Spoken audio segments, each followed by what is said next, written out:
Hey.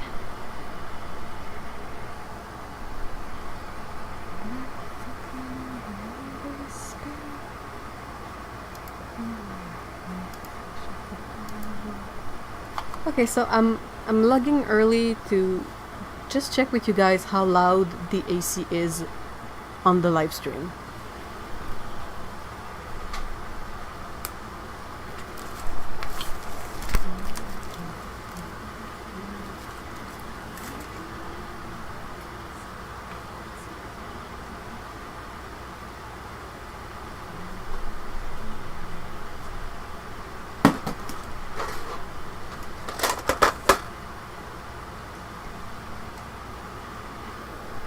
Hey, Kevin.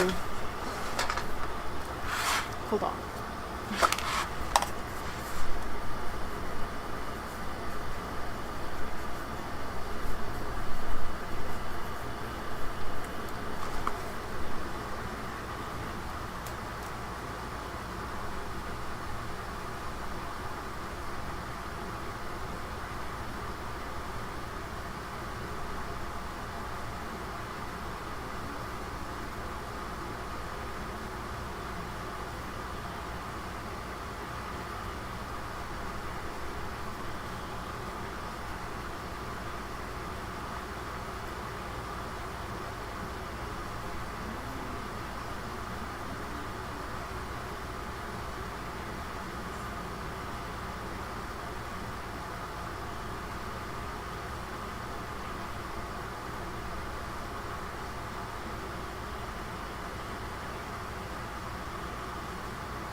Oh, really? It's not that loud. Can you still hear me?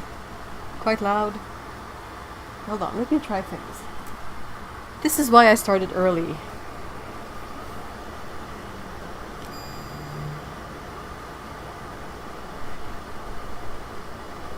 Okay, so no difference.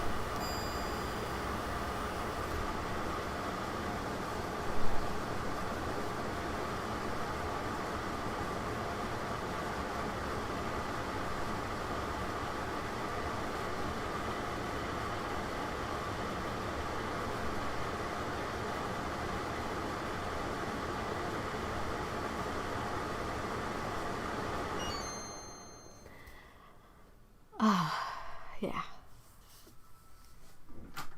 Okay.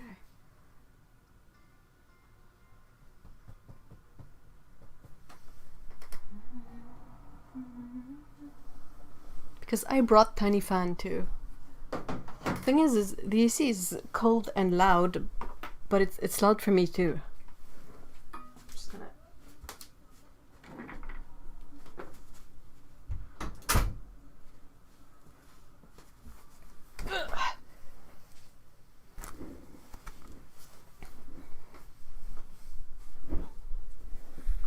Okay.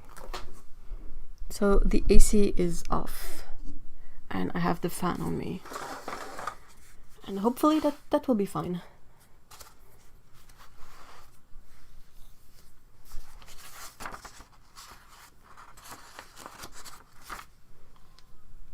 Hi everyone! Hi Kevin! Hi Lindsay! Hi Fairy Dust! Hi Bags of Paint! Hi Susan! Hi Patricia! Hey Mikey! Hi guys!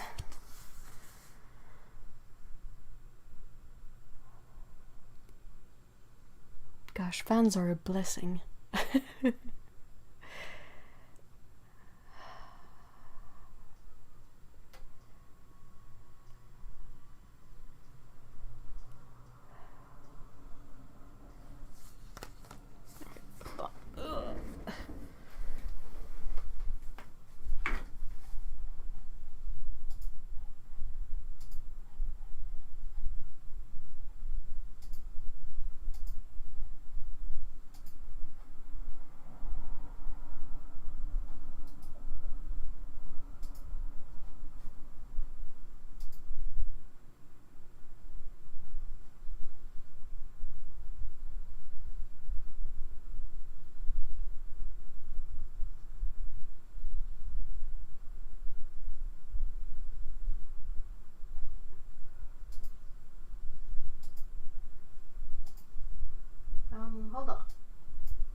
Whew. Sorry about that.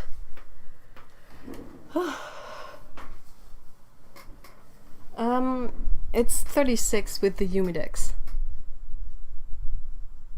Hey, Otto! Yay!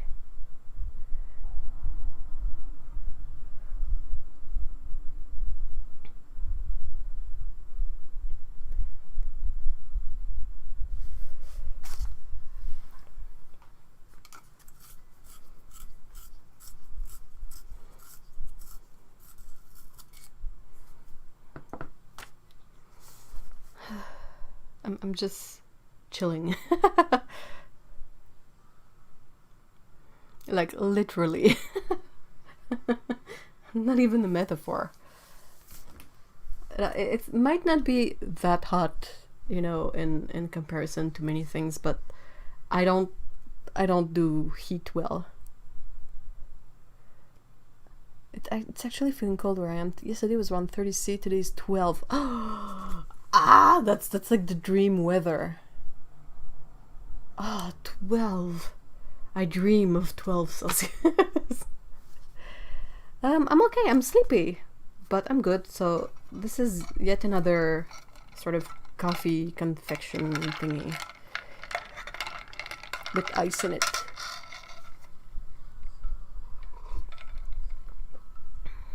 Is that my second coffee today? Yep. Do I take coffee usually? Nope.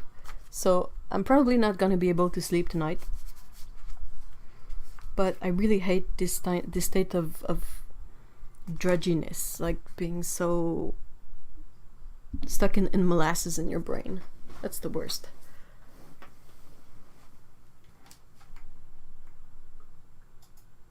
Okay. Hey, Nicole. Hi.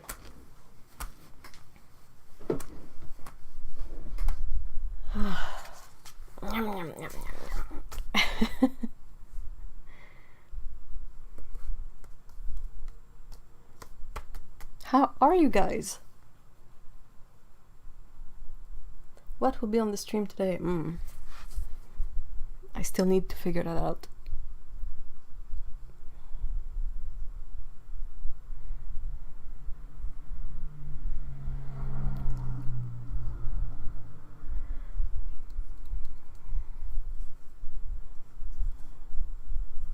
I hope my chat is not stuck. Don't be stuck.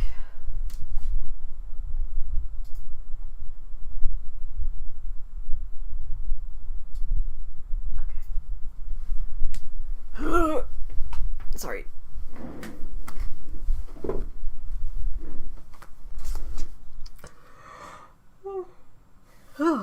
Why is waking up so hard?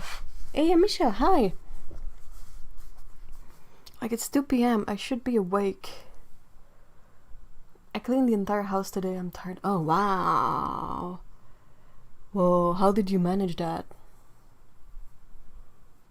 Fairy dust. I've got chocolate cupcakes in the oven, so I'm good. How can you even have the oven on? Oh, man.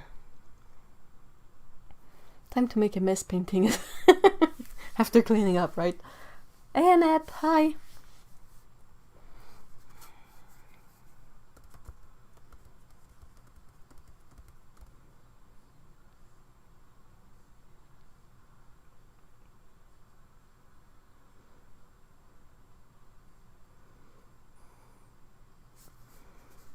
One day I want to be able to get one of those. Let's see if I can draw one from memory. Probably not, but I'll try. It's a really cute outdoor incense holder that are made in Japan, I think. They're shaped like pigs, and they kind of have a handle on the back. And I think you put coils in there to chase away bugs. But they're really cute, and I mean it's so clever to make them shaped like pigs, because the big opening looks like a snout. So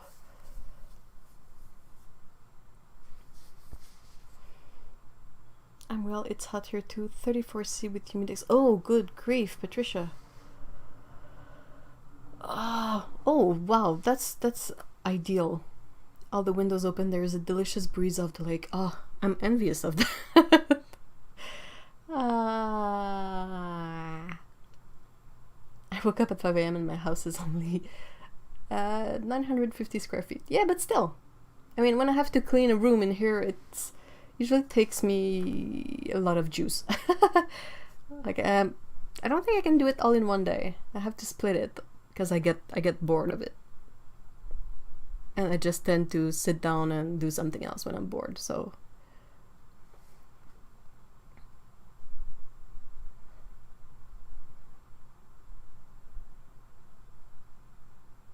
Yeah, we're supposed to have something around, they were predicting around 41, 42 Celsius here too, but it's not there yet. It might be tomorrow. I'm not looking forward to it at all. It's still about 23 Celsius, 74 Fahrenheit here. Not too hot, not too cold. Yeah, that's nice. That's nice weather. It's 31 Celsius here, but AC is running. Okay, so that's good. That's good. Oh man. Like, I was thinking the other day, and I know I've said this before, but the more and more I think about it, the less I think I'll be able to do like many more summers of this. Like, it's only getting hotter. What are we supposed to do? I know I really kind of need to work towards losing weight a bit, just to be more comfortable, but even that, I don't think that, like, 25 years ago, when I was much younger, we had so many instances of the weather going near 40 Celsius. But then again, it might just be my memory, who is not quite accurate.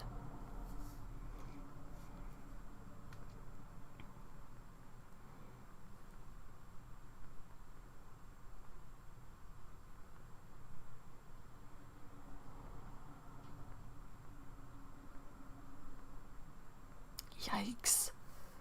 Ugh.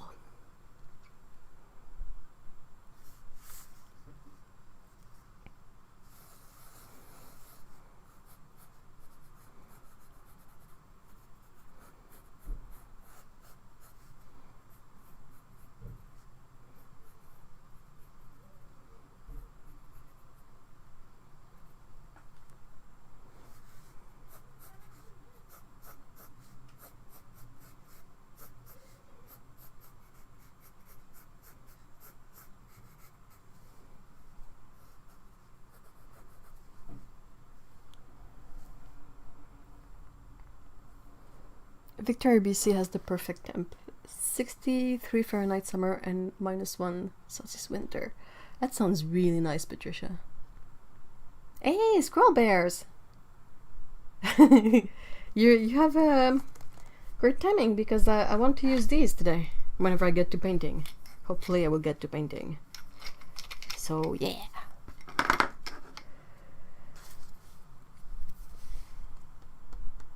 No, your memory is correct. The seasons are getting shorter and more severe. Well, I guess it depends on the season, because I feel like winter and summer keeps on getting longer and spring and fall are the ones that keep getting shorter. Patricia asks, where would you move to? I gotta say, BC sounds great. That's a place that I always thought looks appealing, but it's very expensive down there too. And then Scotland looks amazing. From what Otto tells me. Maybe you could paint something in snow and ice to cool you down. Maybe I should. Hey, Lucine, hi.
Yes, Victoria would be lovely, but who can afford to live there? I have no idea.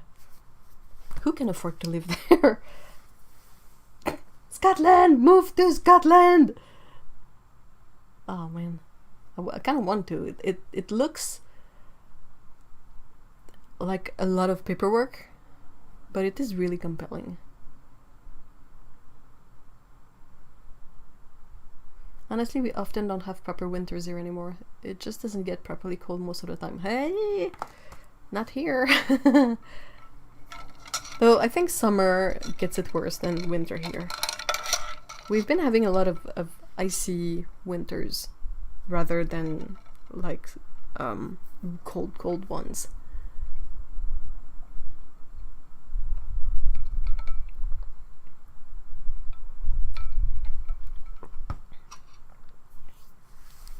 Don't come to Indiana, our weather sucks too.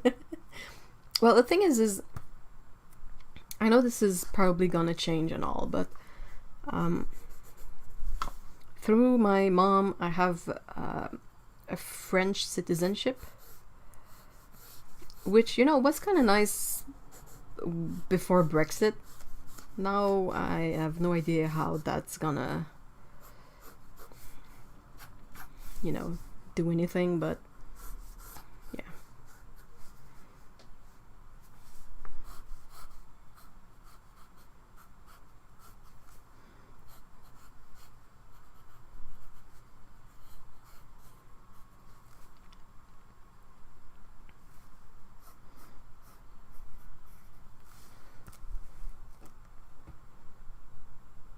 I have a feeling we're going to have a really rough winter this year. Oh.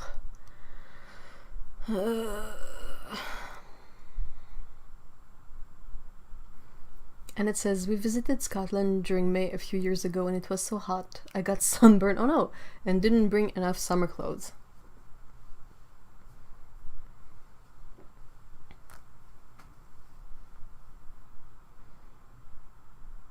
Lindsay says, I live in the Okanagan. Anyway, Okanagan in BC. Cheaper than the coast, but still very hard to find a place to rent, as 90% of rentals are geared to 55 and plus, and the rest are either dumps or ridiculously expensive.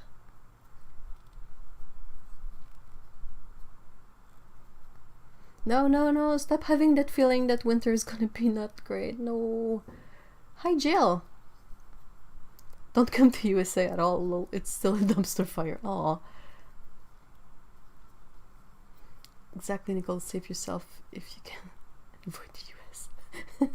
Well, I don't have any American citizenship, so that's not actually helpful. Like, it would mean even more paperwork. Can you imagine? Yikes. Is it accurate that as citizen of the Commonwealth we can go live in Britain, Scotland? I have no idea, actually. That's interesting, though.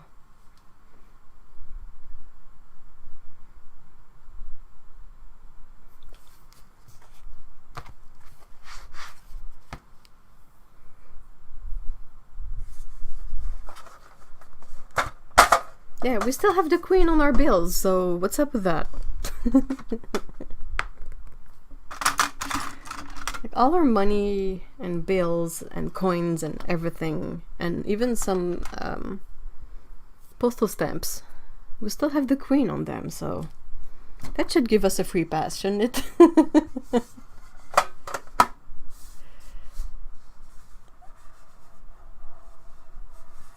The thing is people are always like, yeah, but like the UK and Ireland and Scotland have a lot of rain.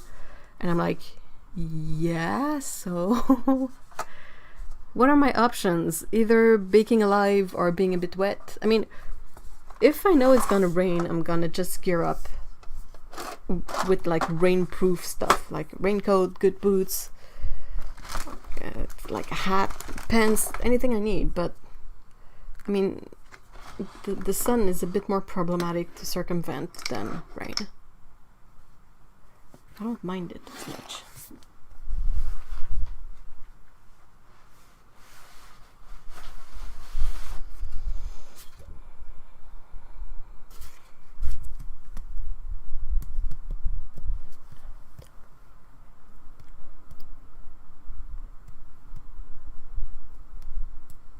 I think it's easier to immigrate if you live in the Commonwealth, but you still need to get residencies and nationalities. I looked into this thinking about moving to Canada. Oh, interesting. Or at least give you a boost up the list a bit.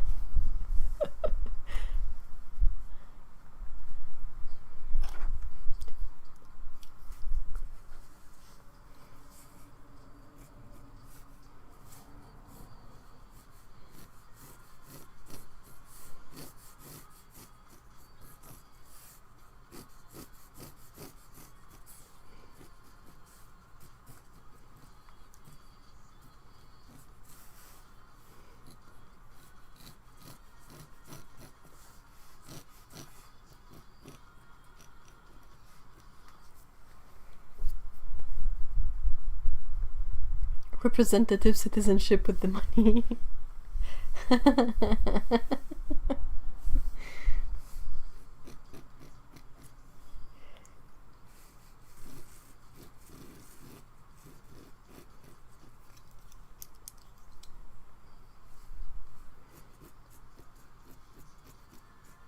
Yeah, I don't travel much. I haven't really moved anywhere far ever.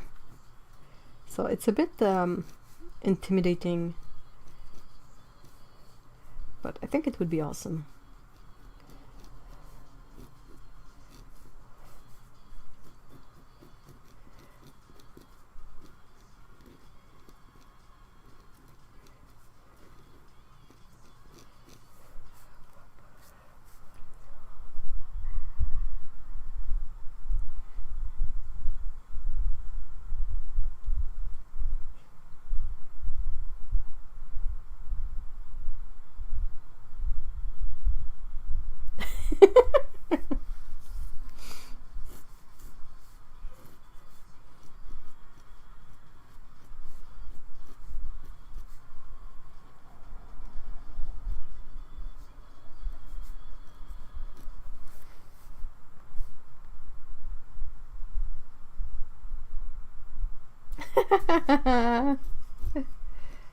Aw. Yeah, definitely, Otto. We're better off meeting in Scotland than over here. I would really, really love to. I feel like Scotland is incredibly inspiring. It's a place with a lot of history, and yeah, Otto lives there, so super duper many extra points and reasons to move over there. And I speak English somewhat, because there are other countries that I find really appealing, like Japan, obviously. But there's the extra hurdle of not speaking the language, and Japanese being kind of hard to learn, just like that, you know. But yeah, Scotland looks amazing. Incidentally, Mugwai is from Glasgow, so how's that?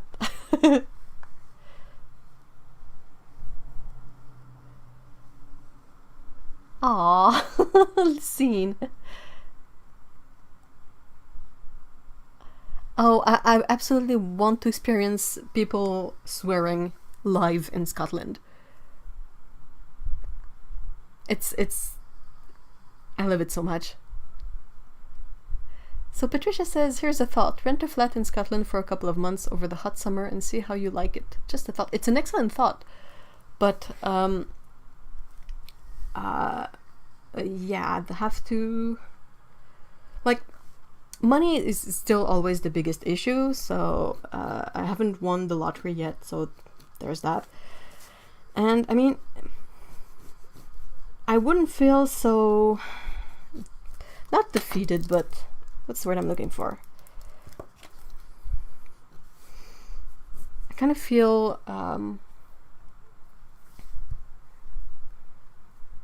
like, I'll try to keep on speaking my thoughts, and perhaps you will figure out what I mean. But with what's happening lately with COVID and quarantine and all of that, I feel like just saying, okay, I'll grab any job, like, it doesn't matter, as long as it's something that I earn enough and I can save up enough to do this thing. But it's like I can't even do that now. I can't even find like any job. They fired so many people, they closed down so many things, and I'm like, how are we supposed to find our way through that? You can come and stay with me.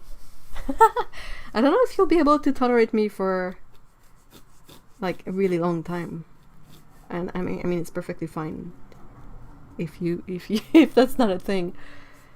But yeah, I mean, from what I've seen of the place, like the photos that Otto has shared, it's just so inspiring. You kind of want to set up an easel and draw just like whatever. It's so pretty.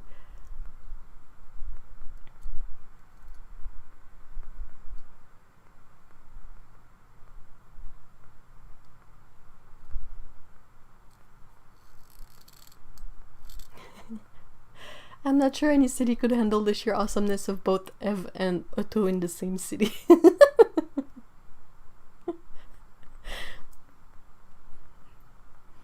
There would be like what's the word I'm looking for? Hold on. There would be like, instead of a ley line, it would be like a watercolor ley line or something. Like between Otto and I. If we were over there. So yeah, I don't drive. I don't have any kind of thoughts about the difficulty of driving over there or all of that, but it's really weird. Patricia is, I hear you. Aw. Nicole says, yeah, I kind of had it up to here with my boss, and I started looking, and I have 10 plus years experience in graphic design, and there's nothing. Yeah, and I mean, graphic design is something you can basically be very versatile with, because you can do it from home to a certain extent. Like, it's not something that necessarily requires a big physical space with a lot of, you know, employees on the spot and all of that. So yeah, I don't really know how, and I don't have a lot of marketable skills. Like all the big paying jobs are things that I don't do. Like I'm not a programmer, that. And all European viewers could come and visit you. We would have to make it kind of a meetup in a different locations, because as I'm not sure I could handle like a bit. I'm like Otto that way. I can't handle a lot of extroversion all at once. But yeah, we would definitely have to do. I mean, we kind of have to try and at least think about it if I ever get to Scotland. You and Otto on the loose in Scotland would need a YouTube channel all on its own. Oh, that would be so great! Like, he would have Otto and I trying to find the most recluse spaces in in Scotland. Like, yep, there's nobody here. This is perfect.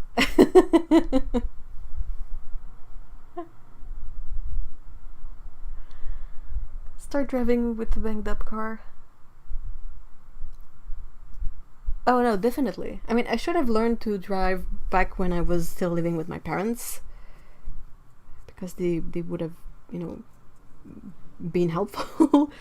But I never really had to drive. Like where we lived, I could easily get to the bus stops and commute, and then I moved to Montreal, which has an even more elaborate commuting system. So yeah, so I don't have my license. I can't drive.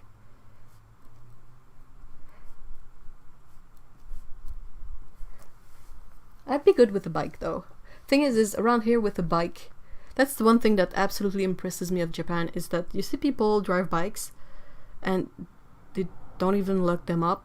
And I'm like, hold on, what? Because over here, if you don't look up your bike, it's gone. And even if you lock it up, someone might decide to bust it just for, like, to bend the wheels or mess up your bike just for the sake of messing up your bike. And you kind of have to remove your seat if it's a removable seat. And if your first wheel of your bike is removable, you kind of have to remove that too, because people don't have any kind of limits.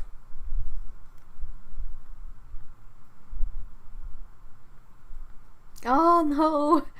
Atha says we were totally, oh, let's move out of Edinburgh and get a cheaper place.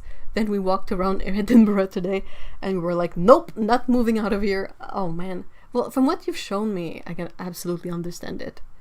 It's amazing.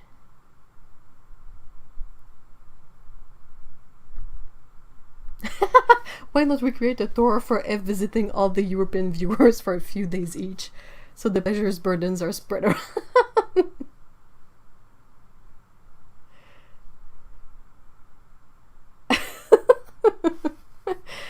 Atha says, yeah, no offense, but please don't come to Edinburgh to meet me. I am 99% introverted and can promise you the experience would be the most awkward you've ever had. Except for Ev. Yeah, same. I mean, I can sort of extrovert it for a bit, but it's not a sustainable thing at all. So, yeah. When I went to Switzerland a good few years back,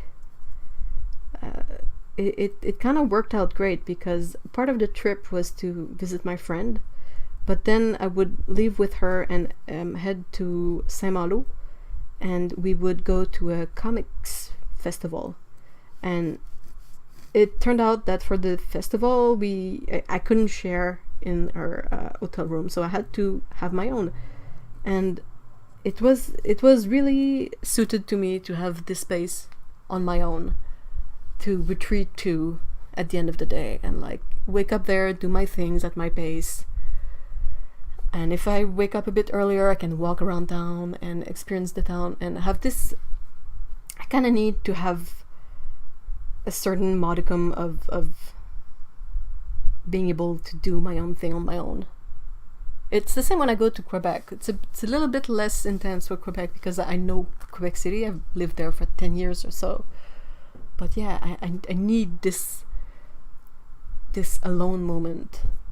Even if it's not alone in my things, it's not this this weird feeling of always being on standby for something, if that makes sense. Nicole says, my boss's latest F-up was to furlough 11 people that had 8 to 15 years at our company. Then the next day hired 5 interns to take their place at minimum wage. Wow, your boss is a special case.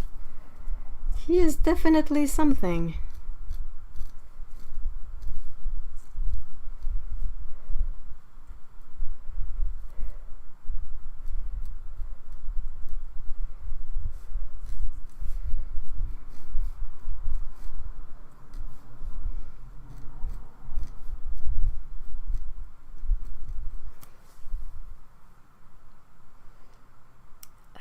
Otto says, well, that is always a hard decision, but also look at bus routes or train.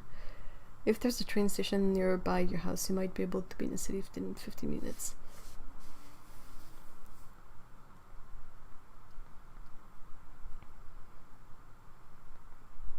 Though the problem, that's a good idea, but the problem with that is that whenever you want to go someplace, you have to interact with people. You can just walk out the door and not spend energy on getting somewhere, if that makes sense.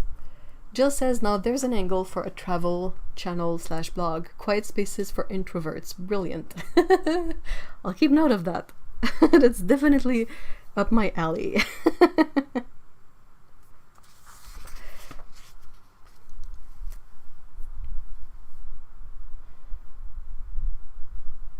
We could admire you from a distance. Oh, there wouldn't be any admiring. I'm fairly sure of that. Letta says, yeah, we don't want to live in the city center, but we were looking at moving out of Edinburgh, like 1 hour on the bus, and it's just a no-go. Yeah, definitely.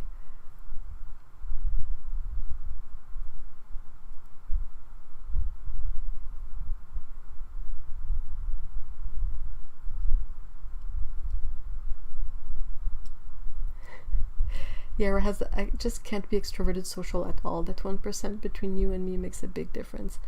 Well, I think we have similar stats on that. I think we were at about the same percentage. But yeah, it's like, it's not real extroversions, it's faking it. Kind of like an emergency safety protocol.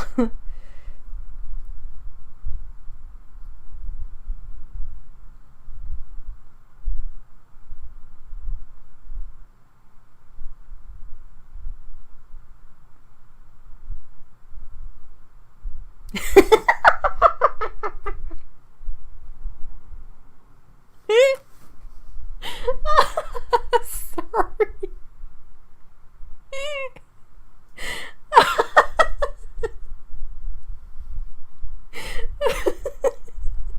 Amisha says that Nicole's boss is something that should be seen promptly by a proctologist.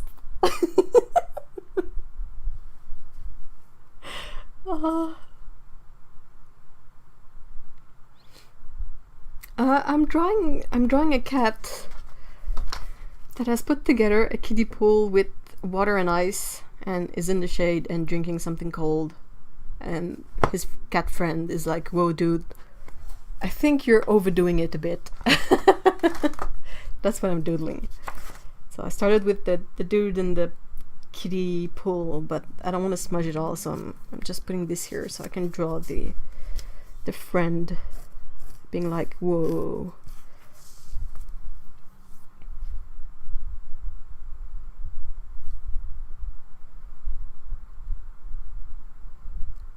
I like knitting cafes to retreat. No one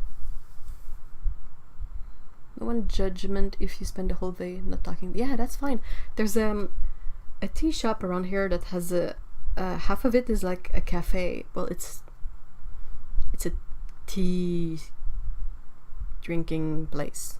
Anyway, and they have this policy that you cannot be noisy in there. So it's quite nice, but the thing is it's really far off. Having to commute for like 45 minutes to get there to be quiet is like a bit counterproductive. Like I can be quiet at home too. I don't have to go out for that. Quiet Spaces for Introvert Travel Series. Episode 1, Your Home. Episode 2, The Hotel Room. End of series.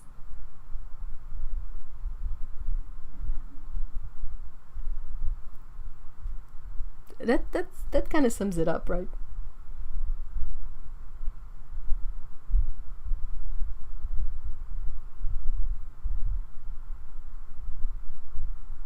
It's called miniseries. Hey, Fifiolin, hi.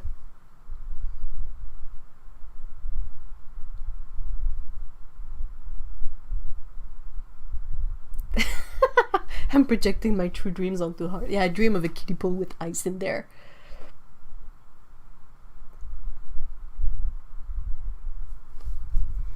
I could definitely use one right now.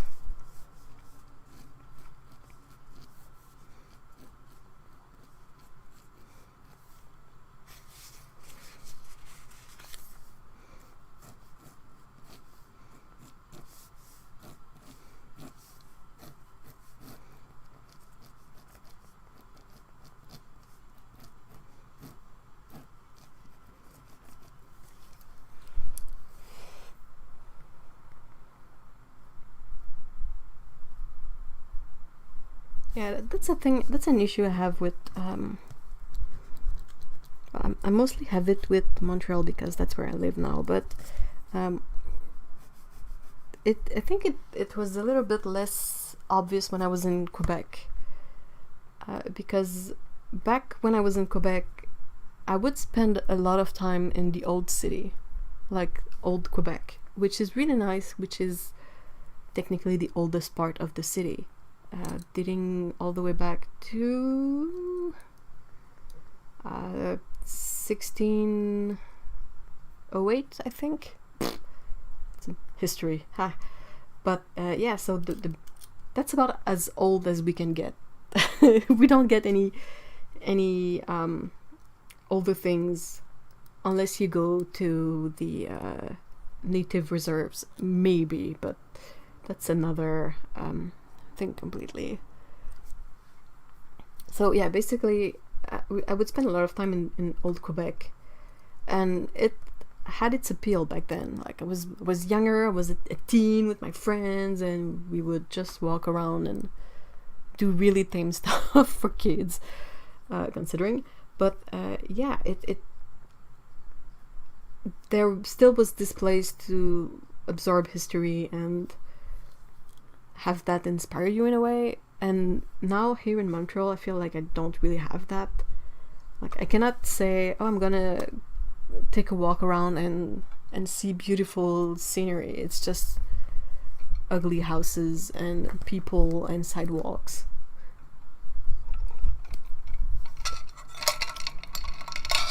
So I feel like that's draining a lot of energy.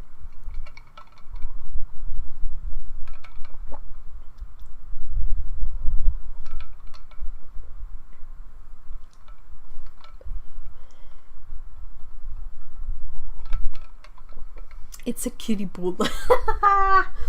Oh, that was so in my face. Good one. It's a kiddie pool.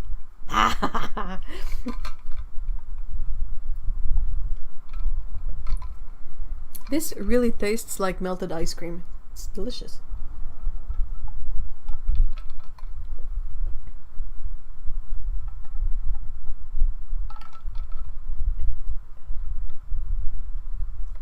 Ugly people.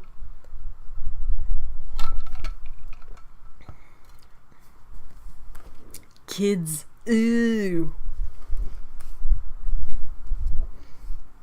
It's just that you can't avoid people. They're everywhere.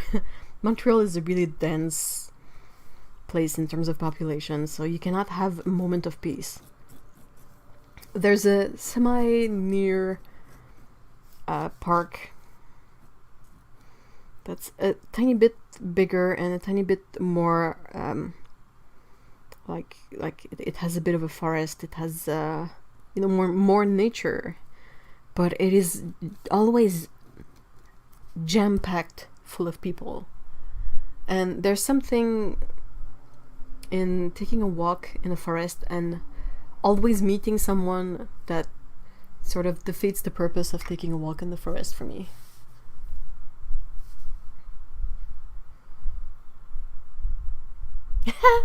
I wish we could share, Lindsay. I would definitely send you some of the extra heat we have here. It's around 1:30 a.m. Oh, geez.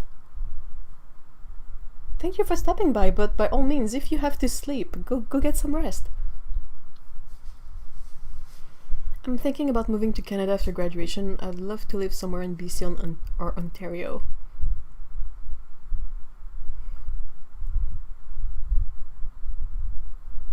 These are nice Canadian places. Oh man, Otto says we also have cathedrals built in the 11th century and prehistoric sites dating back through 3700 BC. Yeah, you have like Roman ruins or something. I mean, I want to see that.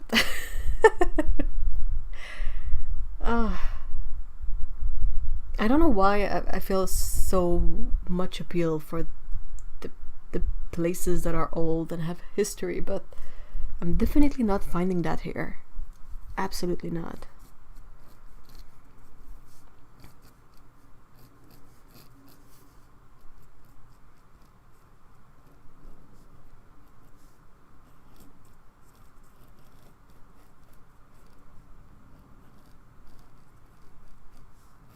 That's why every summer when I would go to Quebec and visit my parents, with my mom, we would always go to Old Quebec and just walk. The way Quebec is sort of okay, that's from memory, and I'm not that savvy with geography and that kind of stuff, but it's kind of split into, you have sort of a higher part of the city, and then you have kind of a lower part of the city, and the higher part is the one that has the Frontenac Castle, Chateau Frontenac, and you have the different terrace and a bunch of shop and things, and it's a walled city, and the walls are like further that way, and this the river is this way. So you can take either the funicular anyway, you can take the thingy that goes straight up down, or there's a big ass staircase. And here you have the lower part of the city, which has the really old buildings and whatnot, and it's the part that to me has the most of that feeling of history. And with mom we would always enjoy walking there. It was always full of tourists, you know, because it's super touristic, and there's always people and whatnot, but you could still sort of absorb a bit of the atmosphere. And then here you have like street, and then you have stuff, and then you have water. So yeah, basically, very roughly. And yeah, that's not something I guess I'm gonna get this year, so yeah. Oh man, Otto says it's 16 Celsius here and gloriously sunny with nice wind. Okay, I'm definitely I'm go to Scotland. Gee. Yeah, that's what when I went to Saint-Malo, I was so in love with the place. The comic festival was in the walled part of Saint-Malo, which I think might be the oldest part of it, and it's a teeny tiny, and you can basically walk from one end to the other within an hour. It's teeny tiny, like you could walk circles around there, but it's so pretty. And I will always kind of have this memory of the walk I took there one morning, because I woke up early and I left my hotel room and I walked around just, you know, the sun wasn't quite up yet. And I was just like taking in the place, and there was this one bakery that was open and they had fresh bread, and I bought fresh bread and I was like, can I move here? I want to live here. This is amazing. Are there any like massive spiders in Canada? Nope. Not as far as I know. And it says, come to Europe then. Here is history everywhere. I know.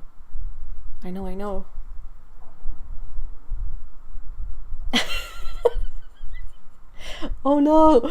Although a strong subtle shade on my lack of history knowledge. So Otto says, 3700 BC is Neolithic. Roman Empire was 27 BC to 476 AD. So these sites are way older than Romans. They're old. That's all that matters.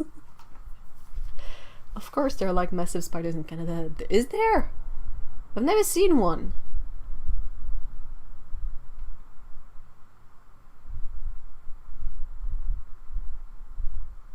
Not huge spiders, but there's some. But this tend. I mean, the thing with spiders is that, like I've been in Canada, in Quebec for all my life, and I've seen some big-ish spiders, but they don't come for you. If you leave them alone, they will leave you alone. Like, you don't have any kind of really aggressive things yet. Yet is the keyword. Because I think we're starting to have some black widow spiders. Because it's getting warmer, so. We have ticks too. Ticks are absolutely disgusting.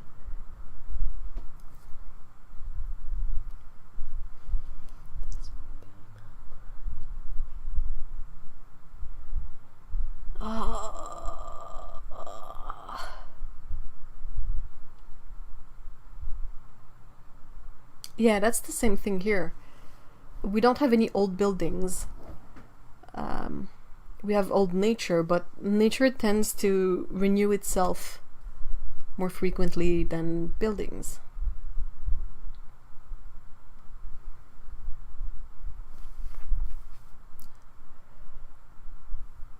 Oh really? I didn't know you were a big aficionado of Tiffany and stained glass, Otto.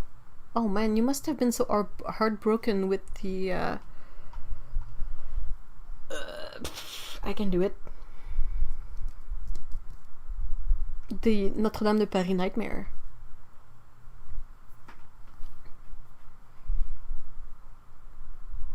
Have fun, Lindsay. Enjoy your outing. Otto says, no, I was not throwing shade at you at all. Sorry, that was me expressing how I am looking up the dates on Wikipedia. Okay, so if there is shade thrown, we can take it, both of us, I guess. I would absolutely Wikipedia it too if I wasn't like at the drawing table. If I was at my computer, I could Wikipedia stuff, but yeah. No, I'm not. I mean, you guys know me. I will play pretend offended for giggles, but it takes a lot to truly offend me, which I guess is kind of a blessing in a way. Some people have tried to offend me by saying really stupid things, and I was just like, oh yeah, is that sort of the best you can do? And now that I'm getting like just older, the older I get, the less I care. Like, really? Oh well. Am I supposed to be bothered by this? Because I'm not.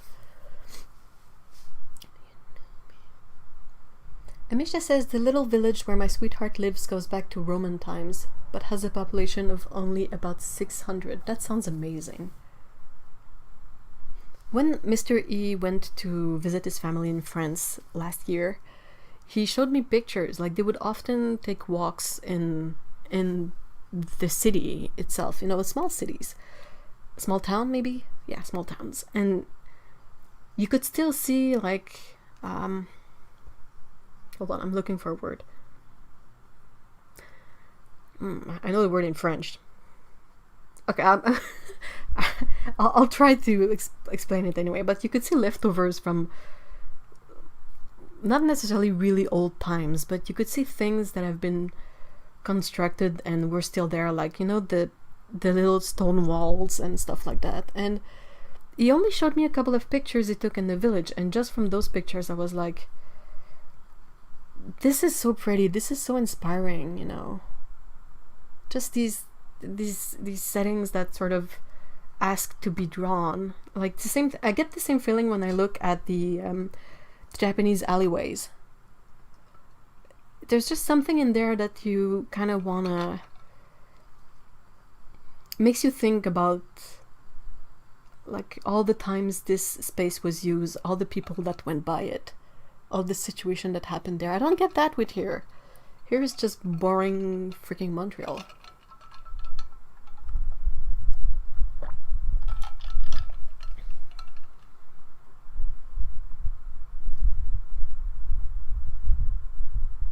You've seen spiders as big as your hand in Canada? I haven't. Otto says, yes, I adore Tiffany glass, especially their vases, but I also love stained glass, so I will go far to see them. In my opinion, stained glass is the most interesting part of churches. I'm not a religious people at all, so there's not much appeal in those buildings, but the stained glasses, the stained windows, that's always been impressive. I mean, come on. They create a whole scene with colored glass so that the light will light it. Sorry. Sunlight will bring it to life, you know. And even if I don't appreciate the context of the scene in there, I mean, it's amazing.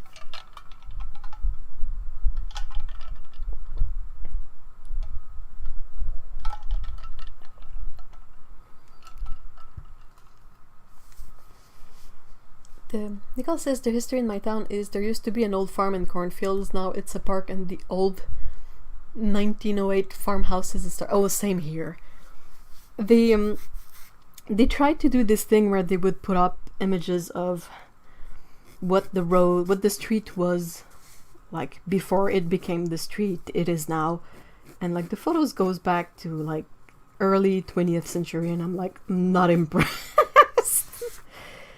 Even my mom lived in Montreal for a while, and she would often tell me that where she lived back when she was, you know, walking from their home there to wherever they were going, it was all fields and like vacant lot, and now it's just sort of buildings and streets and all that stuff. So, and my mom, I mean, she would have been 63, so she's not that old, you know. So like 50 years ago, it was still pretty much underdeveloped here. So there's no history there. It's mostly utilitarian, which is terrible, which is absolutely not inspiring to me. Kevin says, I love when people try to offend you, but it's just hilarious. Well, sometimes it's not hilarious. Sometimes it's still mean, you know, but it doesn't have the effect they thought it would. Like, if someone were to insult me by saying that I'm short, I'm just like, obviously, I mean, what else? What else is new? The first people around Bremen settled about 12,000 BC. In 14th century, we had 20,000 people. Never knew. Oh, wow. Oh my gosh, me too. Stained glass is what I go for. I completely understand. Although I totally get it. And the thing is sometimes you can see absolutely like some sort of church, village church, and you get in there and there's still a pretty stained glass window. Though me being me, I was always kind of, you know, low-key scared that if I was to walk into a church, I would be vaporized on the spot. Heathen! Boom! Like, oh, sorry.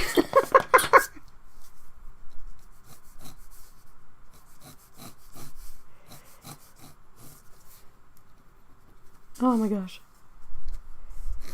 They would name, I think they named Quebec, or at least Montreal, the city of 1,000, good grief, bell towers. There was a lot of churches in this city. Patricia says, I bet that Chartres Cathedral would blow your socks off to huge rose windows. Definitely.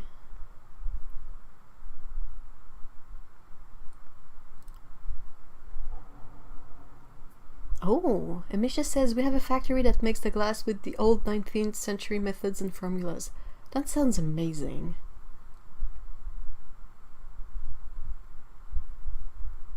Can I come? Definitely. They're built with such care and they're so wonderful, often full of little details everywhere. I know, it's amazing, and I don't have a lot of actual knowledge of it all, but you can definitely see that sometimes something will be drawn, sort of shaped up by pieces of glass, but sometimes you have things that seem like they're drawn on the glass, and you're like, how is that? That's just amazing.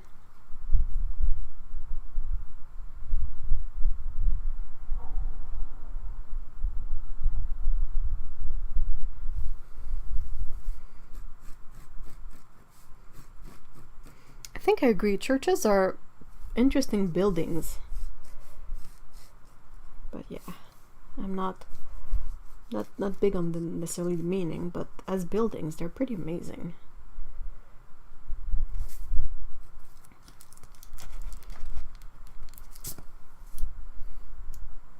You often have, I shouldn't say often, you occasionally have buildings here, like old churches that are no longer used as churches. I don't know how to explain it exactly, but they were, they're no longer sacred, so they're just a building.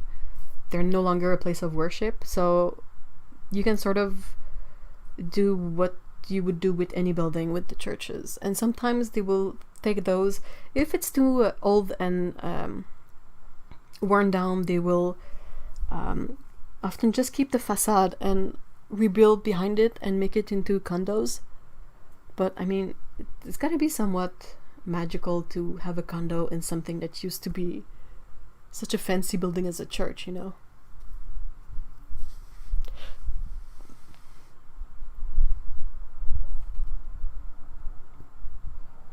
Amisha says churches are more of a monument to the communities that used them than to their religion, in my humble opinion. I agree.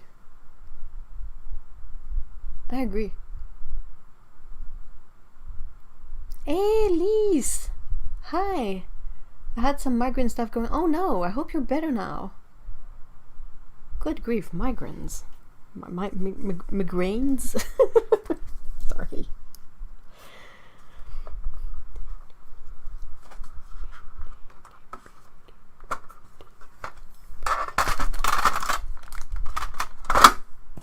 Oh, that maybe was loud. I'm sorry if it was. Eep.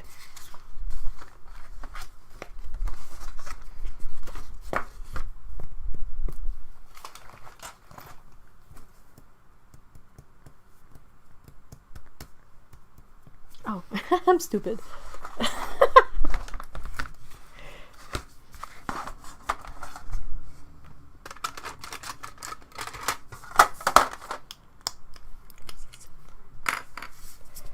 Okay, let's try inking this.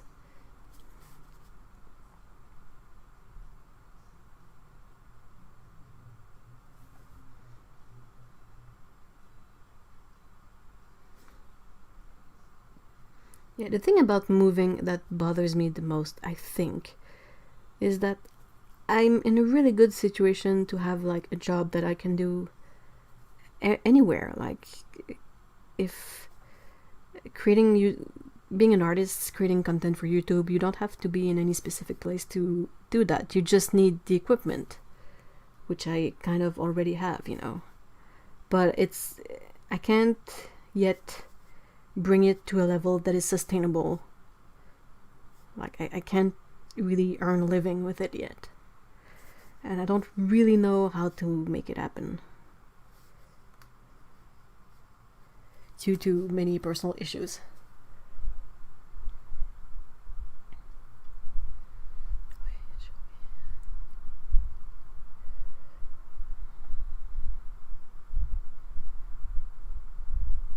Oh, nice.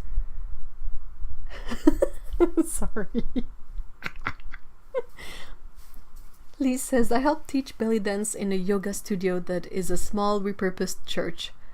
I think it's a wonderful room, I love it, but the head teacher is a Catholic and clearly not really okay with it. Oh no.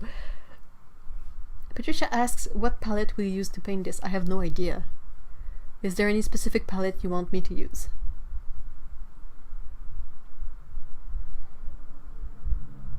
Five Castle nearby has all the original interior, which is quite impressive too. Ooh.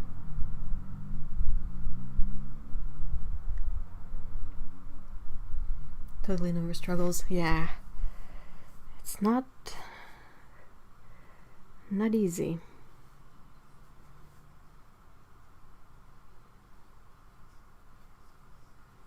And I mean, I'm never saying this stuff in a way to, I don't know, guilt or whatnot. It's just me stating facts with no idea behind it. Just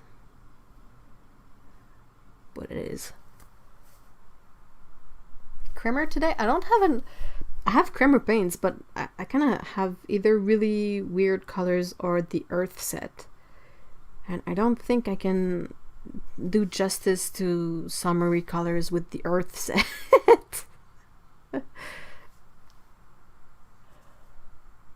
Nope, whatever pleases your wee art class.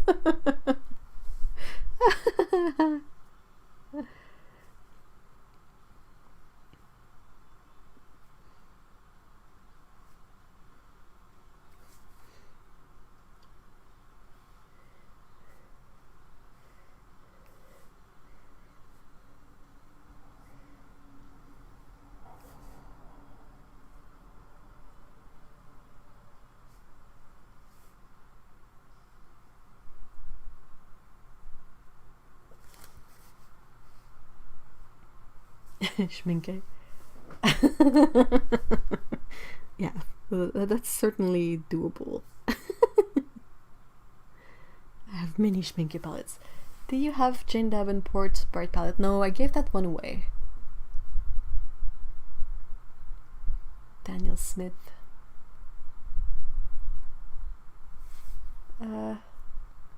What haven't you used in a long time? Daniel Smith?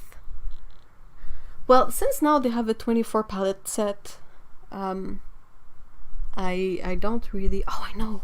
Hold on. Oh, schnut. Where is it? I'll finish inking, and as that dry, I will try to find the palette, because I am trying to reorganize the office/studio space that I'm sharing with Mr. E. He doesn't quite appreciate my sort of messy and cluttered environment, and we have like very limited space around here, so I'm always trying to find a way to make this a bit more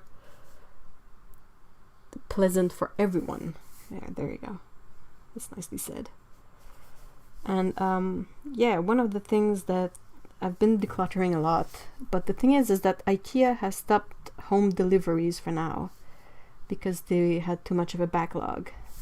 So I cannot get new storage items to put all my stuff in. So it's all on the floor. Everything that I couldn't put away in a good place is on the floor. That's really off. Wow. Let's make it super big. There you go.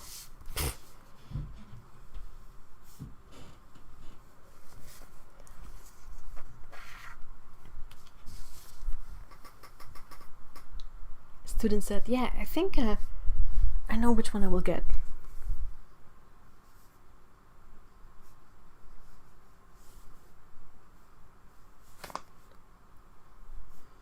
And I'm really appreciative for all the companies that reach out for collaborations, but collaborations don't really translate into income, you know.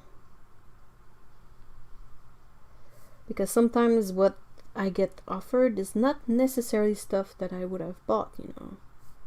So it's not like it's Daniel Smith reaching out saying, hey, we are releasing a palette. Would you like to review it for free? And since that's something that I would have bought for sure, then that's sort of indirect income because I don't have to spend any money to get it. But yeah, that doesn't really happen.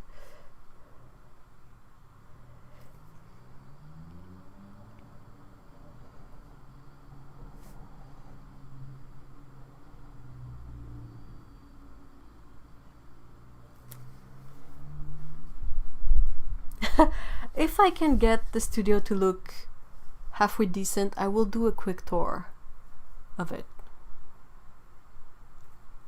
But it's a real mess for now, so not gonna happen.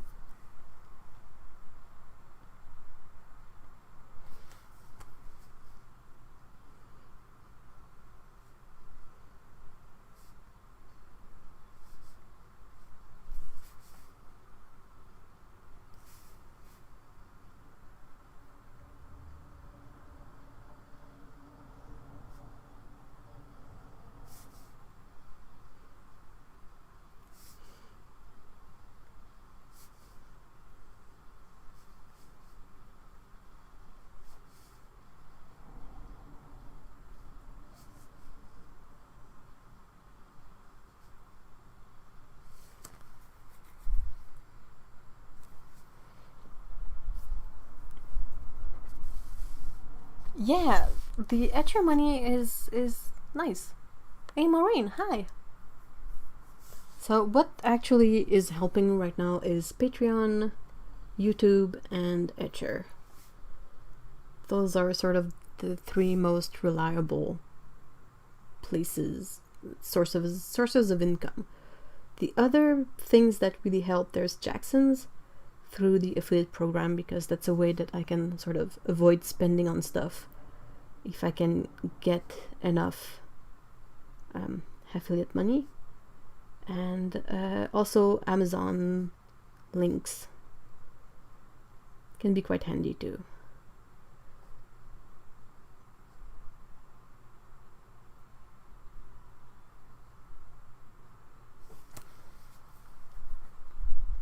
You're not a real artist unless you have a messy studio.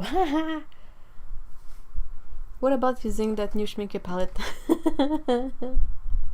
Well, I still need to do sort of the unboxing review of it, so mine has not been broken in yet.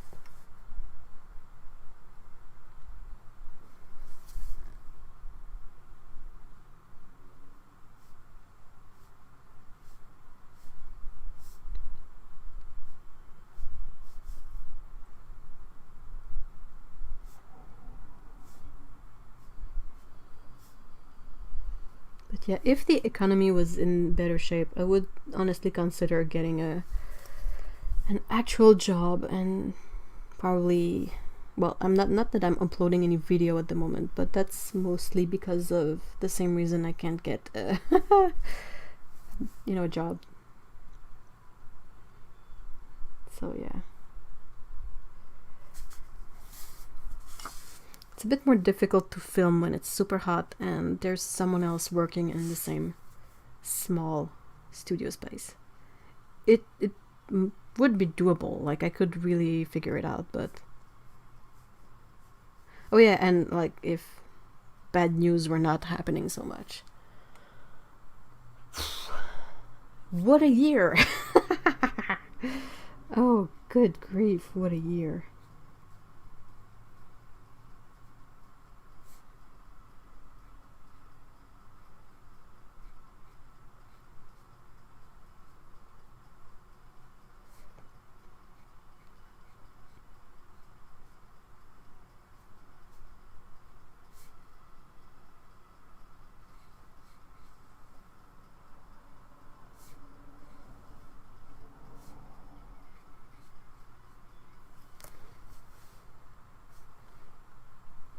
He's doing a couple of Skillshare classes, not viable at all. Well, I wouldn't know what to... Like, I don't have anything to teach, really.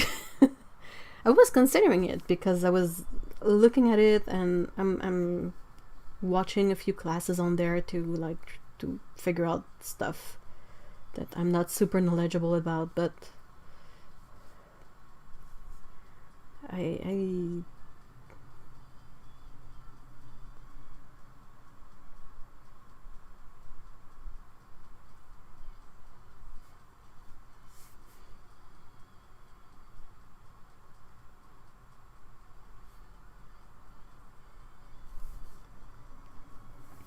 like I see, let's say, Arlie Bean or Denise doing Skillshare classes, and they have sort of specific skills that they want to share with people, or like topics, subjects, whatnot.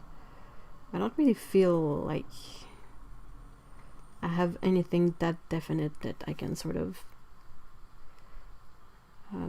make a class about. Like, oh, water control. Water what? Gradients? Blah. Sometimes my gradients are okay. Sometimes I have to, there's nothing really consistent.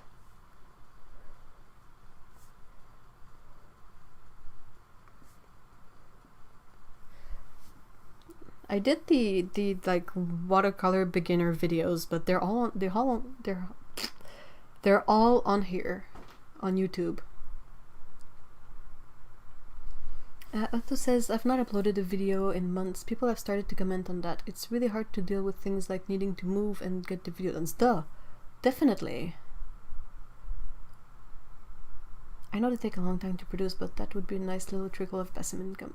I have no idea if Skillshare would bring in anything.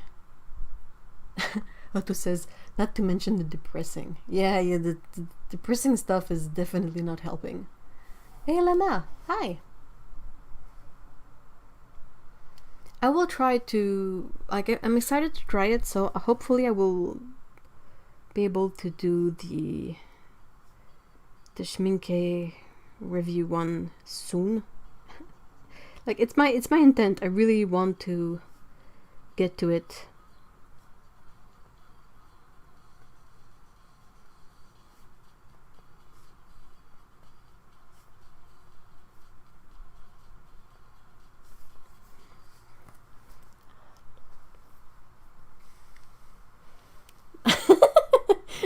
Maureen says, my 2020 bingo card is almost filled.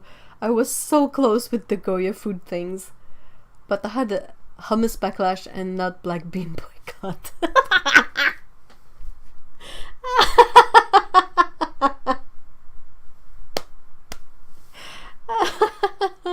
Sorry.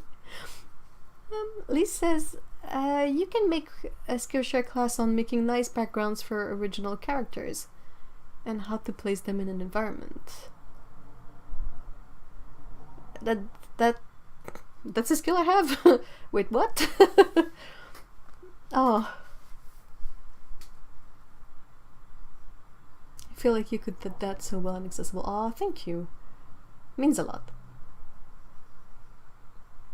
Oh yeah, the gerbils are good. Yay! Oh man.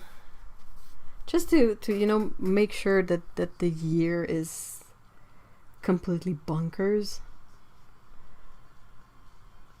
I actually wonder if anything can be surprising anymore. I'm not sure. Poor Jet.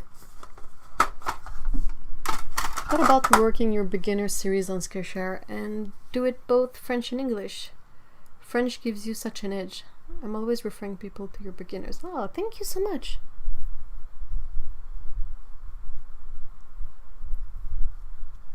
In French. I mean, I'll definitely keep it in mind. I think these are great ideas.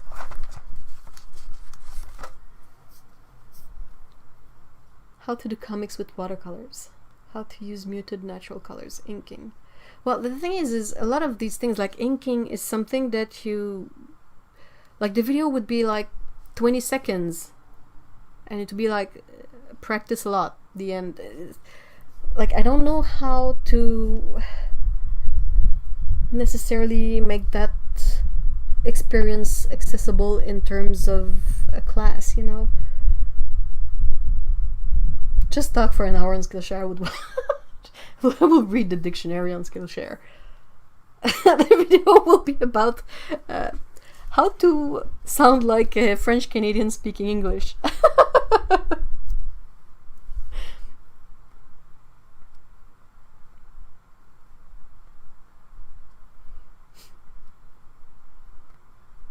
That is absolutely a skill you have.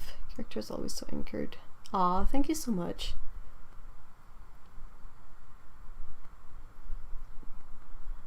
Okay, I'll pick up the palette. Hold on.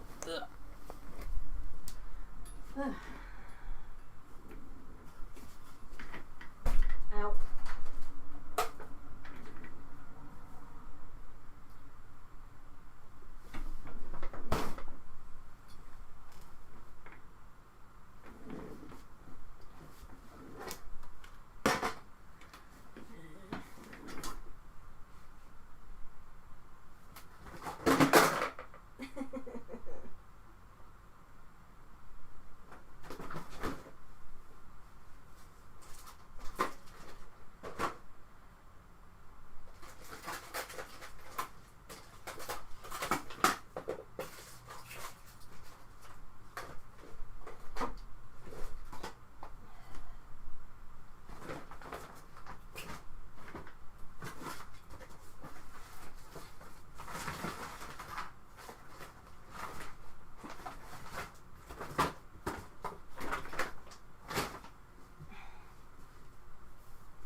Still looking for it.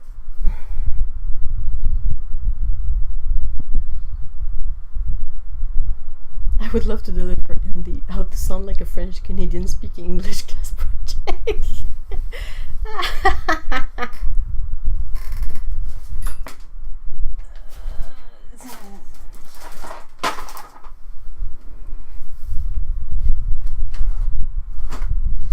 Darn you, IKEA, that's all your fault. IKEA, why did you have to stop shipping things?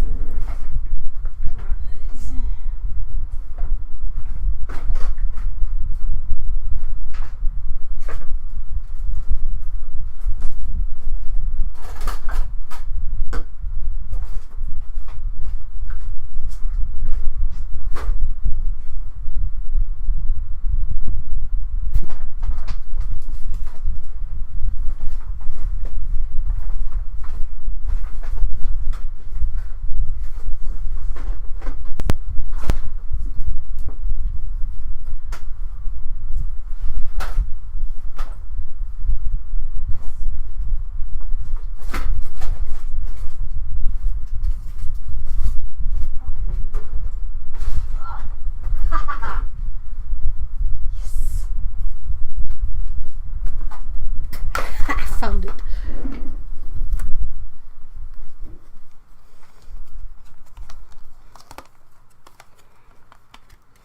It's a good thing I know what this one is because it's definitely not labeled enough.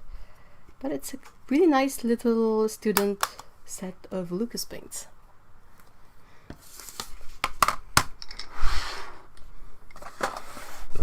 Sorry.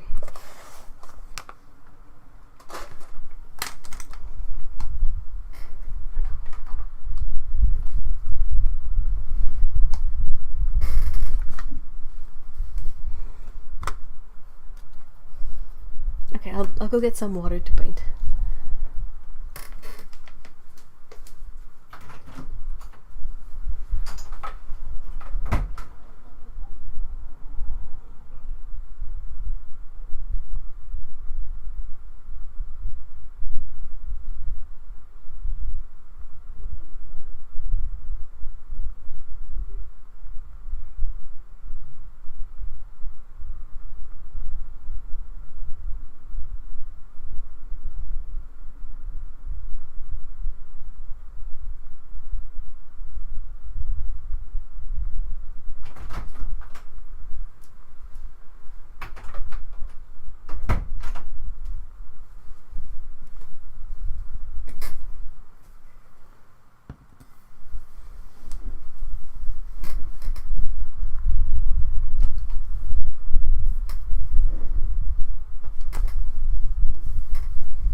there's always a skill for anything, just gotta find a hustle, definitely.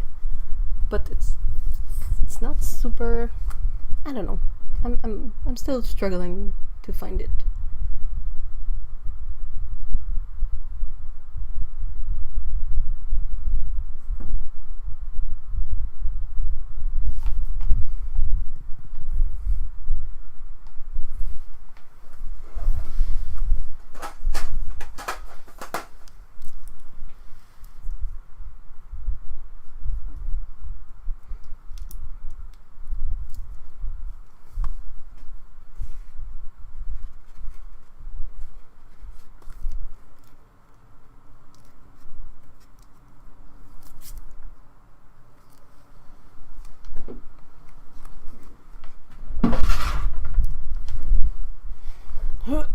Well, you're right for Etcher. Why not make those articles into Skillshare classes? Oh, maybe you're picking up on the wind of the fan. Hold on.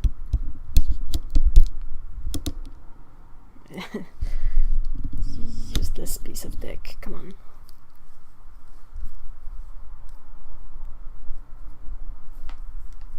Oh, that might be my fan.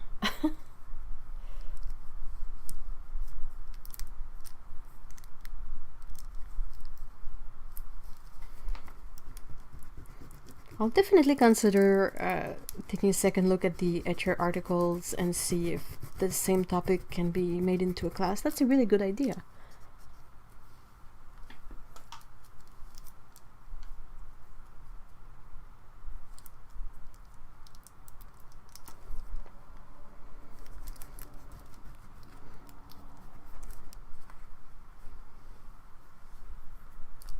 How is Jet dealing with having her own space now instead of sharing?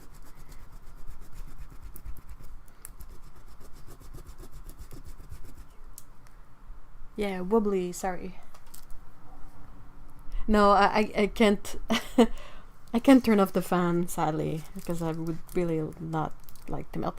I put the spit guard thingy more in front of the mic, so that might help with blocking the wind, because the way the fan is set up, it's sort of in the same direction as my microphone.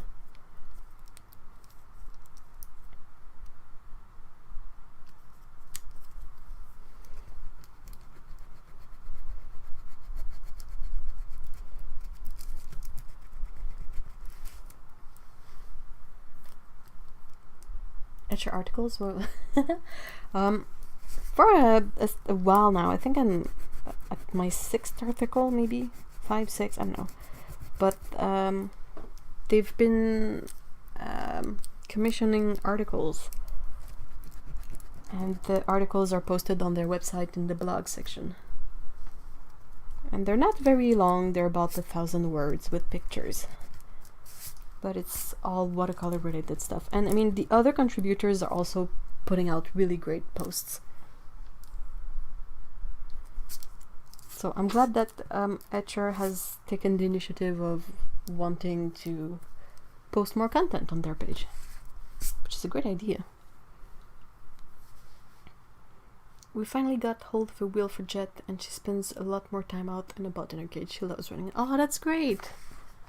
Oh, a busy gerbil is a happy gerbil.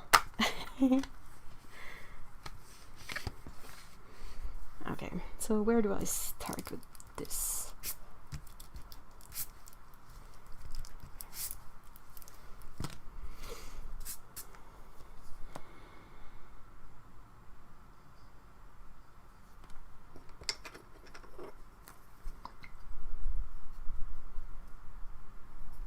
Do you get specific subjects, or is it on your own discretion? They often suggest things, like a few things, and I can sort of pick one that I feel more able to talk about. Because sometimes there are prompts that are sound great, but I'm like, I have no idea how to even start addressing this. Like, this is not something that I have sort of enough experience to share knowledge. Hey Lee, hi.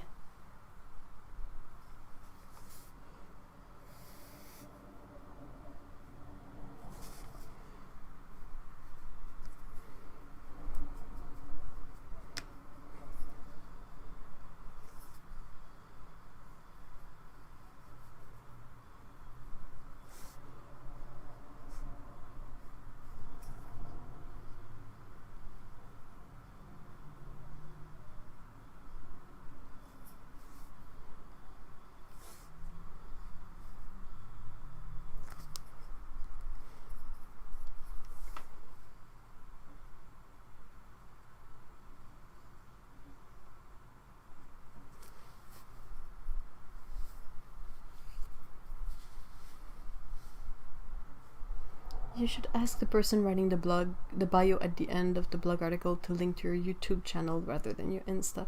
I will ask them. Though, at the moment, my Instagram sees a bit more action than the channel. For now.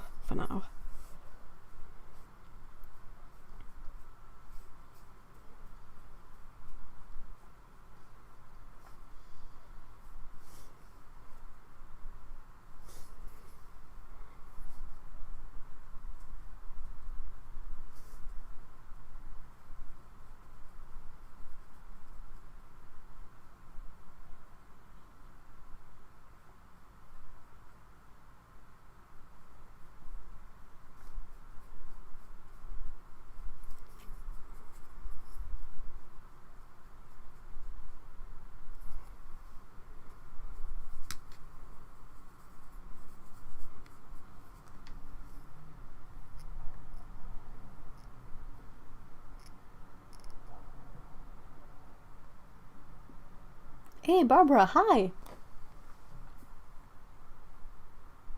Could you tell us about those brushes? Oh yeah, hold on. This is sort of in two parts. These really awesome handles have been made by Squirrel Bears, who was in the chat. I don't know if they're still there, but yeah, and you basically can turn any brush into a travel brush with these. So that sounded super exciting because it's really hard to find quills, travel quills at a decent price, but you can find quills that are really not expensive. Like this is a Raven by Jackson's, this is an Icon by Jackson's. So that one is like Taklon, this one is Fake Squirrel. So I got the 3 handles, and I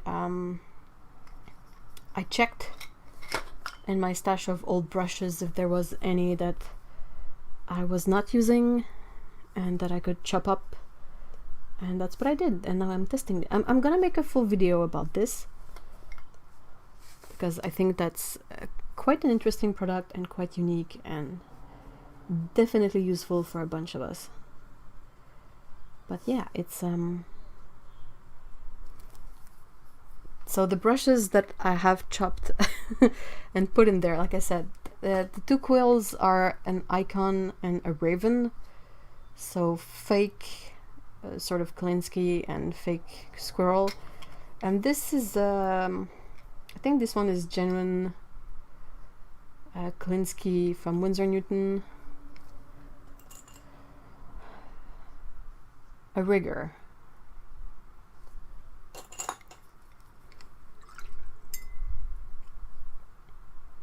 So yeah, I don't really love these all that much usually because they don't keep their point well, but I wanted, like, I had big brush, big soft brush, and I wanted a fine one, so that's the selection I got.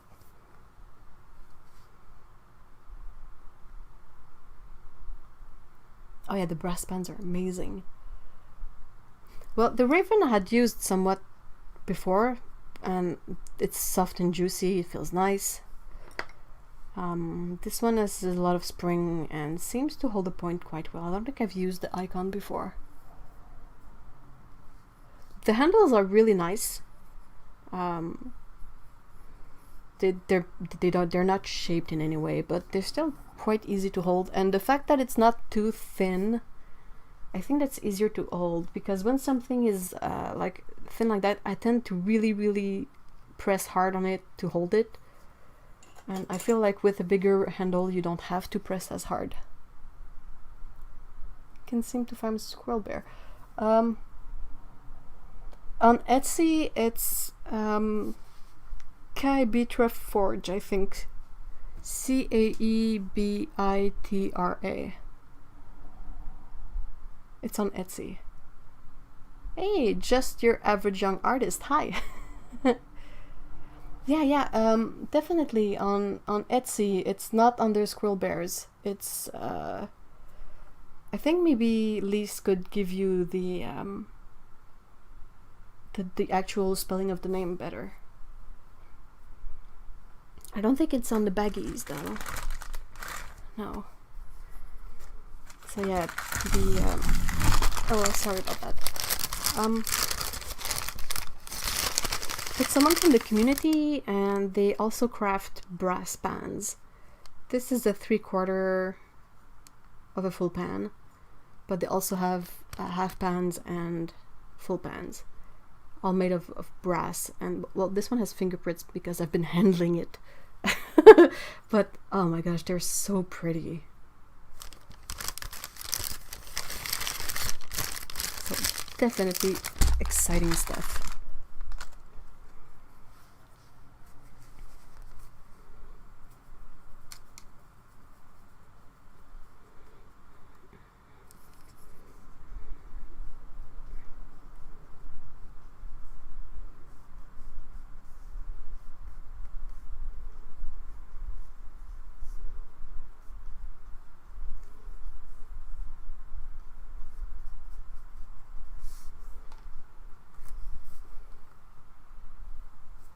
That's right, Caturday Forge on Etsy and Instagram.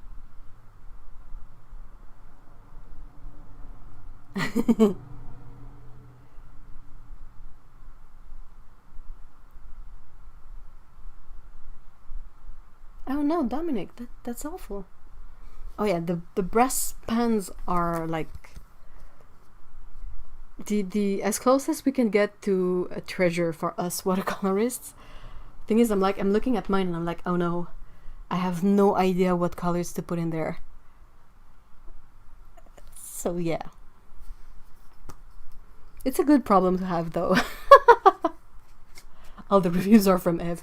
I don't know what you mean by that. Well, it's fairly new, so yeah.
Oh, I agree. Otto says, I don't know if I could bring myself to put any paints in those pans though.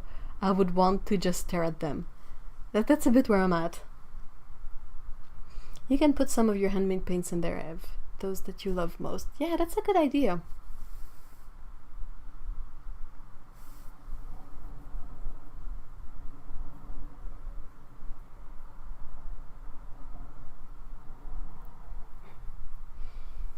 Have any of you guys got a refund from a seller that then said to remove a bad review because they were a new seller? I don't know if you can edit your review to perhaps reflect in more accurate details what happened. Like you can say something like, I ordered this from the seller and it was never shipped, but I got a quick refund. Like that's the point of reviews. Either you deliver the service or you get the reviews. Like most of the time sellers get the reviews they deserve. Most of the time, because there's always a Karen or two in there. But yeah. I have my fair share of I see a lot of silly reviews on like even sites like the place where I order my groceries, and people are like so stupid at times. I'm like, oh, how did you manage to get this far in life? You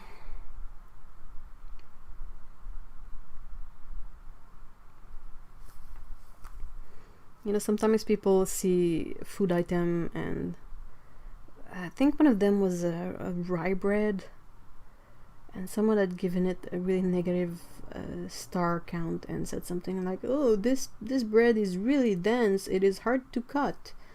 And I was like, "Dude, why did you get rye then? Like, rye bread is dense. That's the whole point." Or someone commenting on bagels saying like, "Oh, these are really dry, right out of the bag." And I'm like, yeah, bagels, like, either you get them hot and fresh or you have to toast them, because otherwise, yeah, they're gonna be a bit like solid. That's the nature of a bagel. Darn you. People leave such stupid reviews sometimes. I'm really mind blown. Sorry. That's a common thing for seller fulfilled Amazon sellers. What? Once I returned something that didn't work and they asked me to remove the review, and they offered to send 2 of the not working things. That's shady. Hey, bye Patricia. Thank you so much for being here. I hope you have a great weekend. And again, say hi to Sydney for us.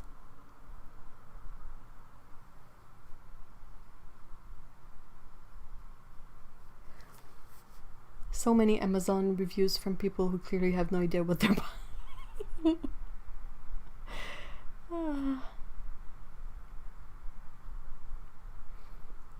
Barbara says, "Oh good, it's only going to be 109 Fahrenheit today rather than 117 it has been."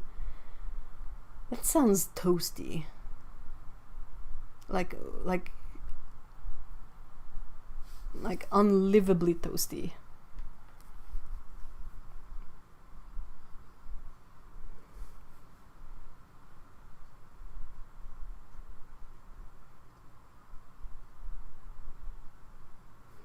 I always feel like people asking to have reviews removed have something to hide. Like it's, especially if the review is somewhat fair.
It's one of those kiddie pools that has a somewhat mismatched pattern. That's it. Like, you know, badly printed, misaligned. That's not me painting right next to a wet area again. As if I would do such a thing.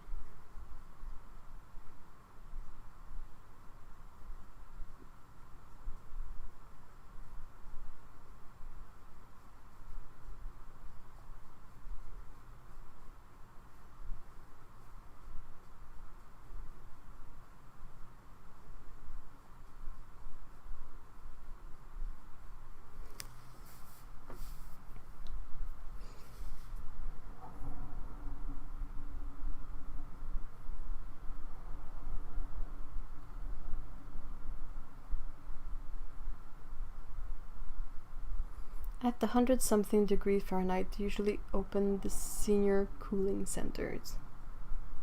What?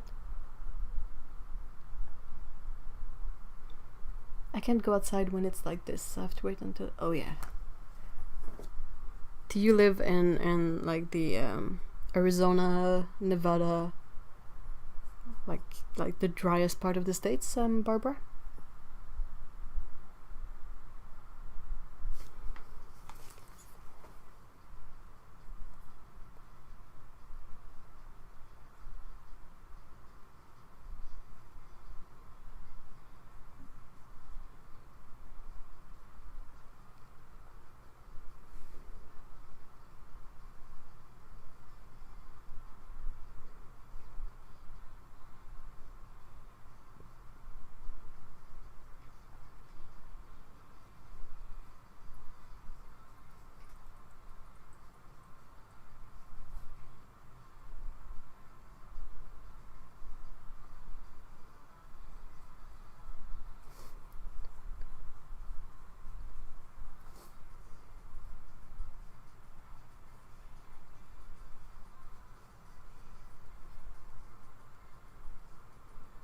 One thing that really confuses me when I want to either have an article to write for Etcher or I'm considering doing a Skillshare class or something is that I feel like most of the advice that is relevant is just to practice and have fun. This is like the two things that I feel I'm always rambling about.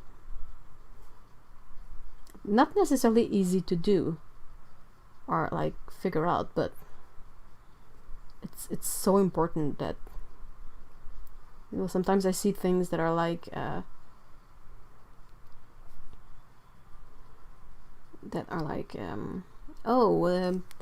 to paint a landscape. I'm like, well, practice.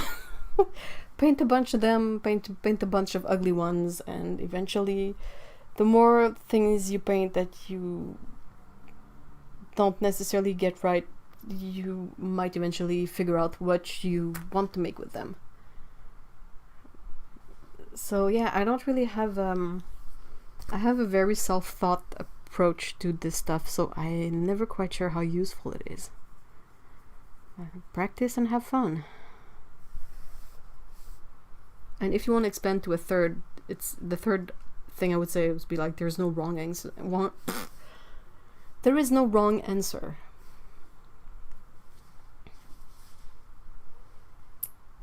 So Barbara says, yes, Las Vegas, Nevada. Oh, I'm sorry for you. I have a friend in Arizona, and it's absolutely hot. Gods, I miss humidity. No, you don't. No, you don't. Oh my gosh, hot and humid is like the worst. Oh, humidity is gnarly. I can't. I hate humidity. I feel like my skin is sticking to itself. Like it's ugh. Bleh. Absolutely hate it.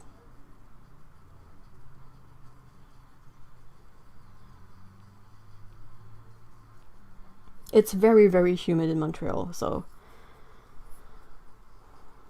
hot and humid. Bleh. I prefer cold and humid if I have to choose, because you can usually put on like layers, and if it's cold enough, whenever you go inside, the heating is gonna be on, so it's not gonna be as humid. Bleh. Hey Alex, hi. At this point, I'd rather deal with the gnarly humidity. At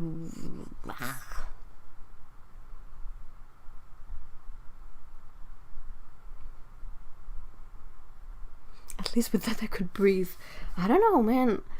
A lot of humidity, you breathe and it feels like your lungs are sticking together.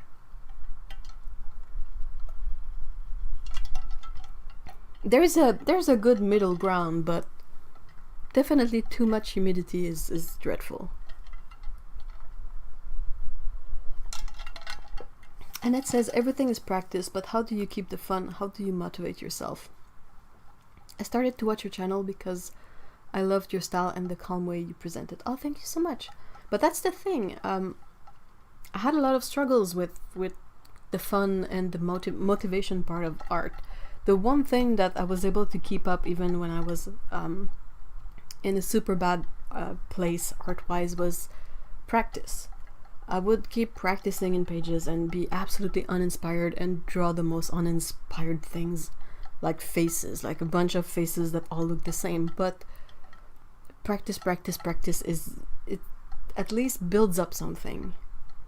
Like if nothing else is working, that's like the minimum I have to put in. I'm falling asleep, so I'm heading out. Oh, have a good nap, Lindsay.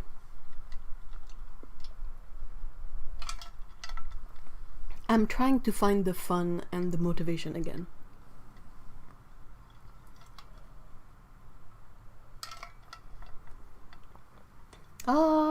Lise. A friend of mine just offered me a buttload of watercolors, almost unused, from her grandmother, and I was so hyped. Then she sent me the pics and it's all Cutman. If it's old Cutman, it's still usable. It's quite nice. Old Cutman, especially the tubes, is really, really decent. If it's old enough, it has the actual pigments in it, you know, like if it could be cadmium, but actual cadmium, not the hue. Or I have a Viridian from Cutman that is actual Viridian, like not a hue.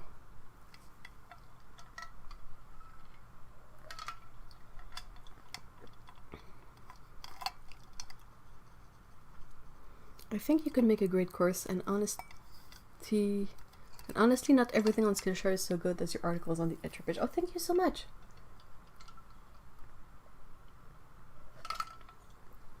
I'll definitely keep that in mind, because I think that's a good way to use something that I've worked on and sort of have a first draft of, to try and see.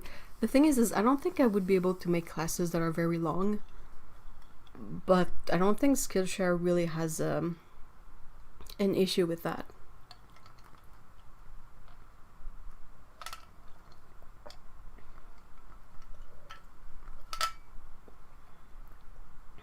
A huge set plus travel palettes, which is nice.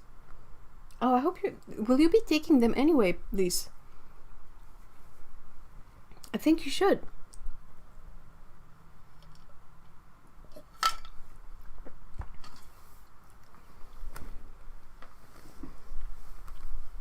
I stopped using Skillshare because I felt that everything was the same level. Not to sound like it's not. Every subject seemed to be a beginner class. I was really bummed out. Yeah,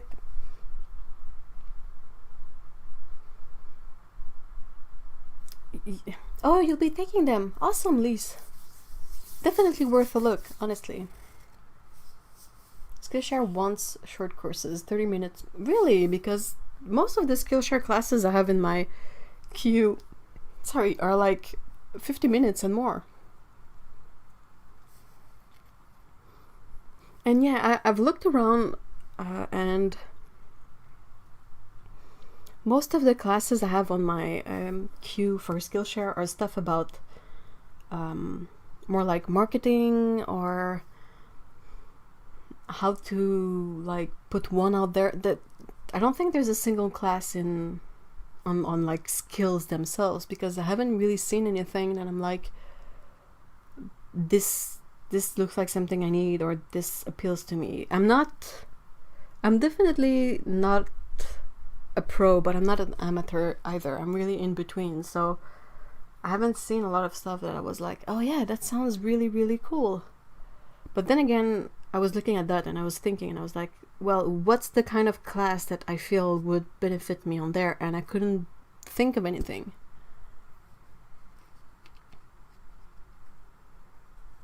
Oh, the Cutman brushes are really nice. If you like to paint a bit with gouache, the Cutman brushes are amazing with gouache. I really love the Cutman brushes. I have a few, and when I feel like when someone asks me recommendation for a good synthetic, like a good beginner brush that is not too expensive, but that is sort of not, because Not that I say that it's not cheap, because it's a bit in between, but the thing is that sometimes it's difficult to recommend brushes because a lot of them will be star brands and varying in price a lot. But I know that the Cutman brushes are reliable and good. So I'm like, if you absolutely don't know what to pay, grab a couple of Cutman brushes, like a flat and a round, and that's a really nice place to start.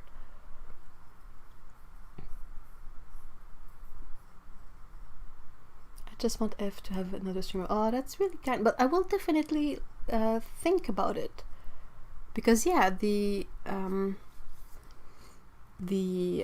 articles would be a nice place to start to talk, expand a bit more on stuff. No, not a pro. Like I can't do. There's a bunch of stuff that I can't do on command, and I keep making mistakes, and I keep like improvising, and we had come up with the word in graphic design. I don't know if I can find a way to translate it to English. I'm thinking it was darn it. Is it an expression in English when you say that you can have like botched plastic surgery? So I guess the concept of something that is botched exists in English too. And in graphic design, we came up with the idea of something that is well botched. And it's basically, it sits in this area that you cannot really tell that it's been botched, but at the same time, if you're the one responsible for it, you know that you had to cut some corners and improvise, and you were lucky. Like, you're fortunate that they don't ask you to reproduce this thing, because you would not know where to go to reproduce it, if that makes sense.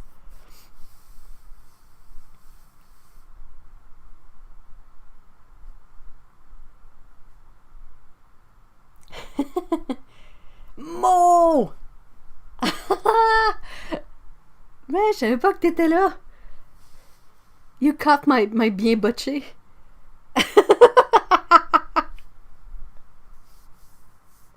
Now I feel awkward because someone I know in real life is in the chat. Accidentally great.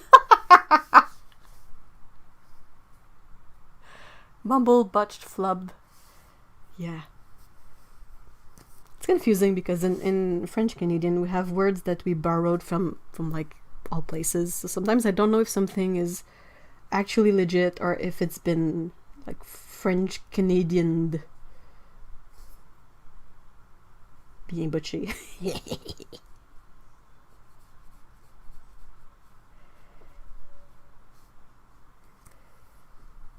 Hello. Yeah, Monica Langlois is someone I know from here. I didn't want to disrupt, but I couldn't help myself with this one. Yeah, exactly. Bien butchy. Monica is also a painter. I've mentioned her before as the friend I have who's worked in animation back when the backgrounds were still painted. So she's worked with gouache and ink a lot, and she's shown me some of her stuff, and it's really lovely.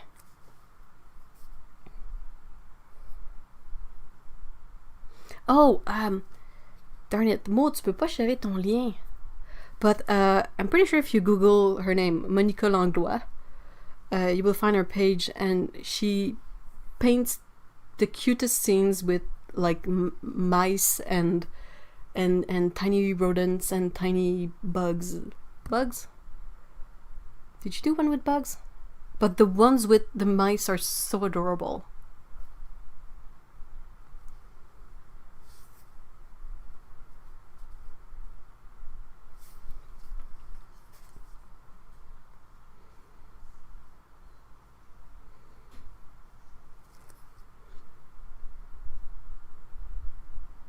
Gosh, it's been forever since I've been. I know, but you still have that knowledge. C'est comme faire du basic. You never really forget how to ride a bike, right?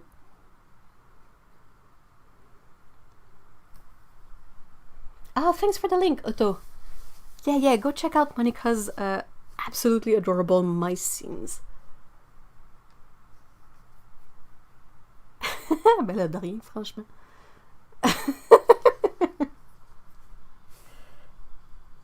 I know there's quite a few people who like small critters in the chat, so I think they will enjoy watching Monica's beautiful paintings.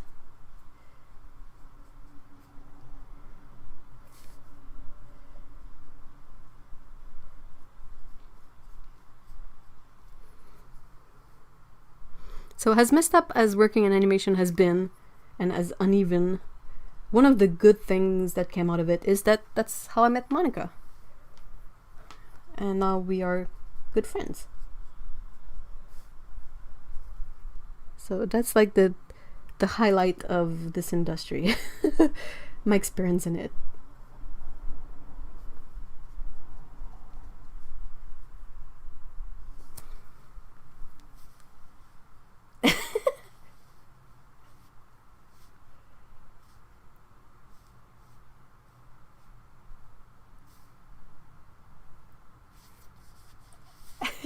Hey, Josephina, hi.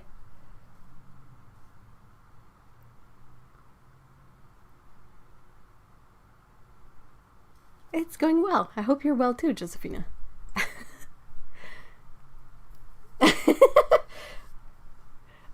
C'est vraiment la bonne audience pour tes peintures super cute, Monica.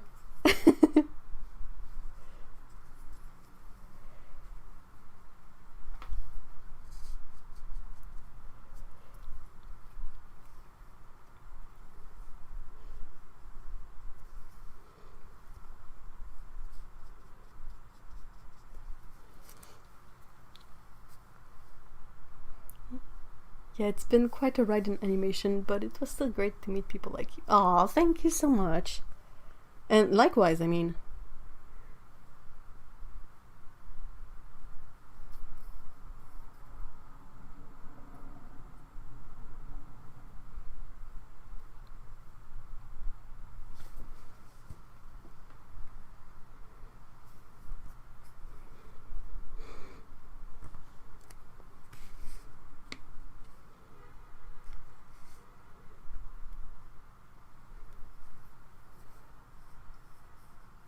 Oh, good question. So Otto asks Monica and I, what would you say is the best and worst thing about working in animation? The best thing is the people you meet, definitely, because you don't have any control on the projects you work on, but you can meet some really nice people that have like similar interests because they work in a similar field. So you can make friends and have a really nice team to work with, even if the project itself is kind of not your cup of tea.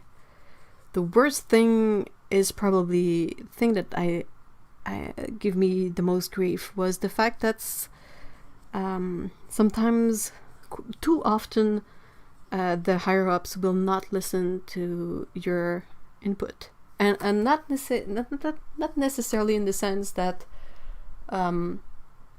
someone that starts is more knowledgeable than someone that has a lot of experience, but I don't think we should disregard all the opinions on a certain things, because people comes from all walks of life, all age ranges. So like if we tell you that something might be a bad idea, it's worth considering at least. Please don't be like, it's gonna be fine, and then a couple of months later we have to catch up on the fact that it wasn't fine, and now I have to put in overtime work, and I have to hate life really hate life for like a couple of months because you decided to stick to your silly idea that was doomed from the beginning. I think that cat is a bit sunburned. It's me as a cat.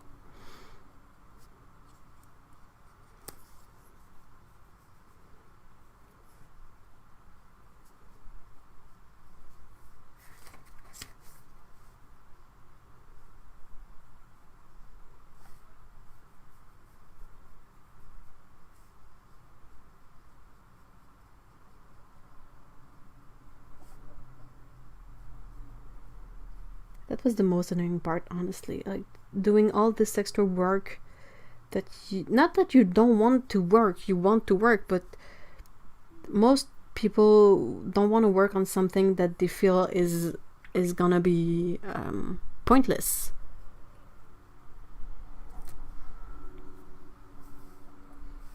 That's true for most industries too. Yeah, definitely.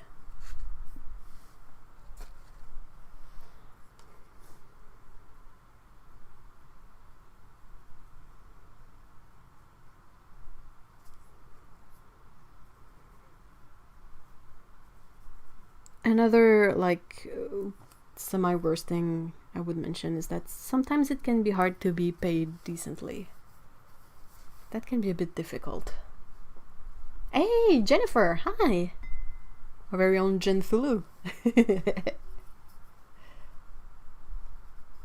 Yeah, I think it's a struggle that's fairly familiar, and experiencing it on the receiving end, like, sort of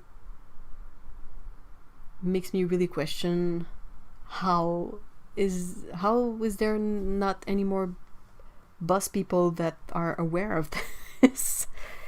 Like, why? Anyway.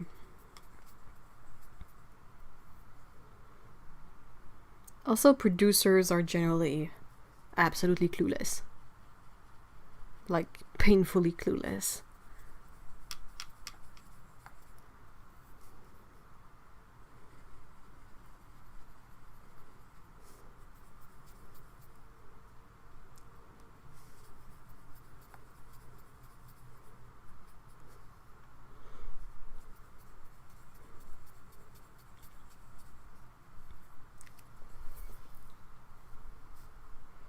Taking a break from work because graphic design is making my head hurt today. Hey, you're coming in at sort of a good time.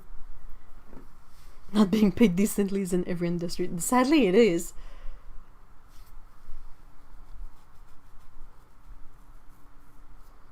They micromanage. Ugh.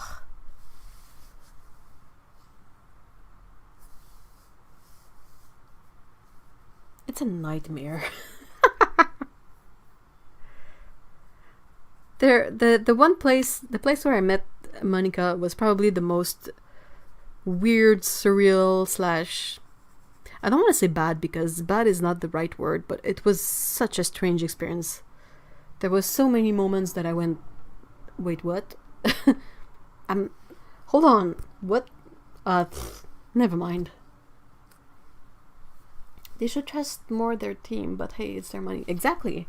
But it's frustrating. I mean, that's the jaded part of it. Like, eventually we all get to that point of being like, it's your money, pay me, and the end. But gosh, it's frustrating sometimes.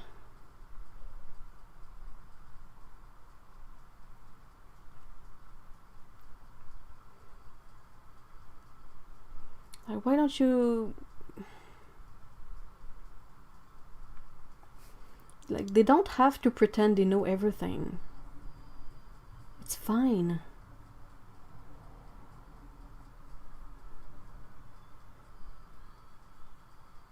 But yeah, that one experience was weird.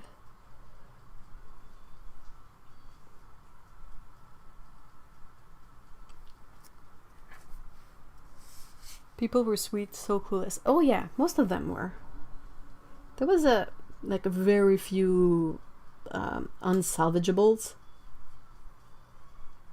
But that's okay, you just don't interact with them all that much, and it's perfectly fine. But yeah, there was a lot of cluelessness, and rather than admit that most things were a bit clueless, they would try to convince everyone that they knew what they were doing. And yeah, and I think some of us were like, yeah, sure.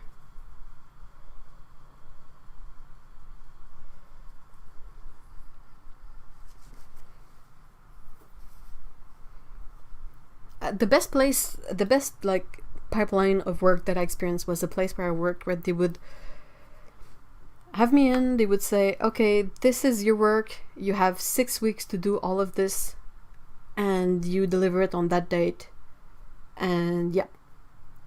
and then I could myself create my schedule and manage my own stuff, and that was the best. That was easy to, like, it's always a bit difficult at first because you have to get used to it, but when I got used to it, there was never any issues with delivering on time or not being able to finish the job. Like, I was always able to do the thing on time and finish it on time and deliver it on time, and it was really nice because you're like, oh, finally a place that trusts me to do the job they're paying me for. Like, that's really nice, thank you. And the way it was set up also, there would be like pauses between I would like have 6 intense week of work, but then I would have a pause for like a week or two. Well, didn't happen all that much, but technically that was the idea. Except that sometimes they would have you come in to help someone finish their chunk of work or something like that.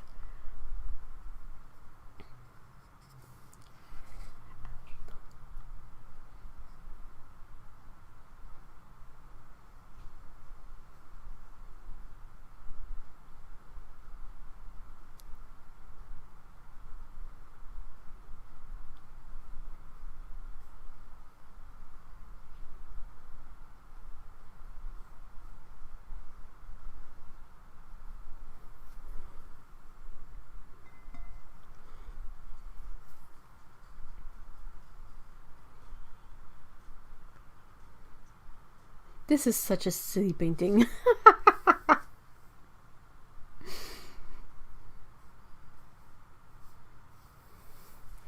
We, the willing, led by the unknowing, are doing the impossible for the ungrateful. We've done so much for so long with so little that we're not qualified to do anything with nothing immediately. That kind of hurts. I know what you mean, but it's sad.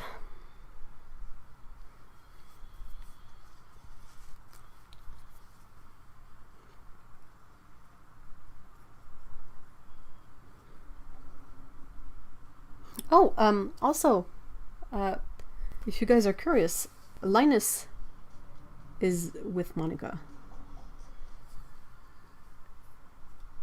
I hope it's okay that I mentioned this, but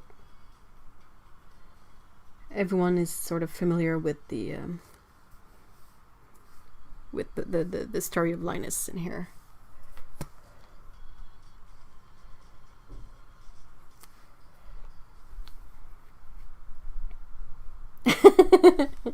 I'm glad you guys love the painting.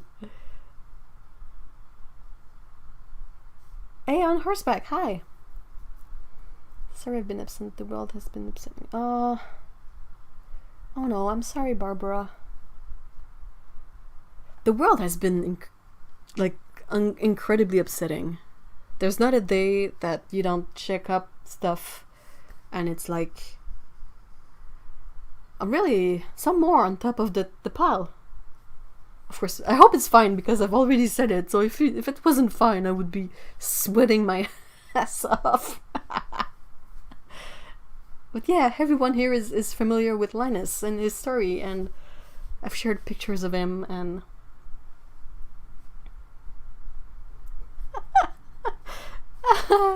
Lotta says, so this painting is a metaphor of you and me in respects to where we individually live and how we are coping with our weathers. Possibly. I wish I had a kiddie pool with ice in it. Linus is a celebrity. At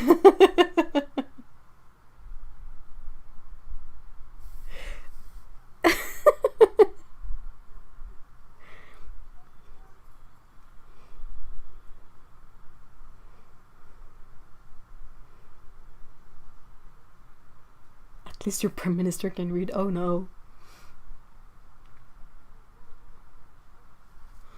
Linus has grown into the cat with the most round face I've ever seen, and he's always like posing for photos and all that. It's super photogenic.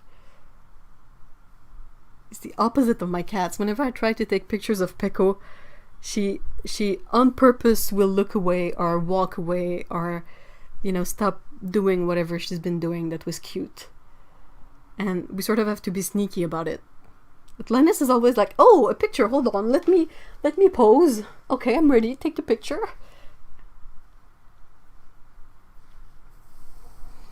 I really like the painting, it's funny, and I also like the fact that there's usually a big difference between the cats' personalities. Yeah, well, to me that's the fun part of it. Like, that's what I kind of like doing when I have an idea, is to have it sort of a scene that has a bit of a story going on, like.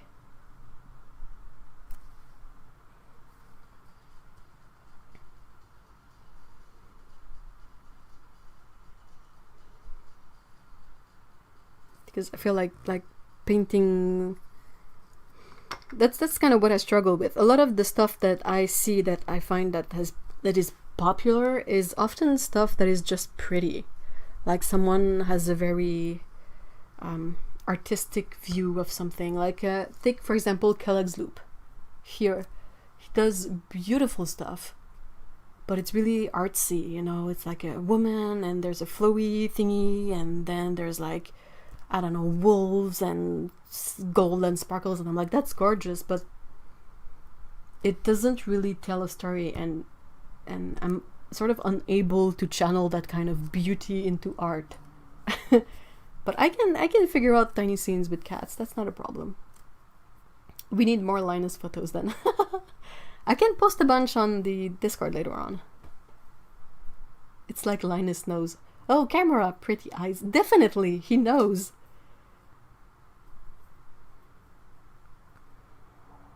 Amisha says, you did a really good job of showing how sunlight can bleach out the colors we see. Thank you. I don't know, like, I'm trying to translate the effect without reference, so that purple underpainting is something I've done on a couple of paintings before too, and it seems to be working, you know, quite well, because the whole point of something like this is not to paint something that is absolutely like reality, because I don't have any reference, but it's to make it close enough that your brain can fill in the blanks of what it's supposed to be, if that makes sense.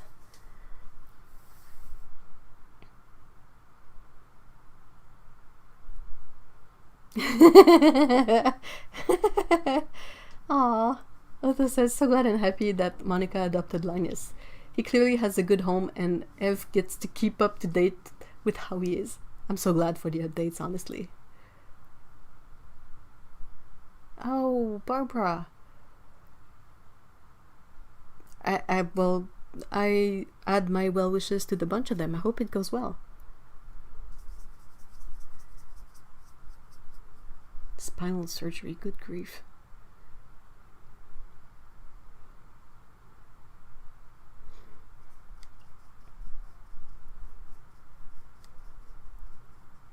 So Lena says, oh, thank you. Lena says, Ev did that in a totally clever way. She used the purple underpainting for the shadow area.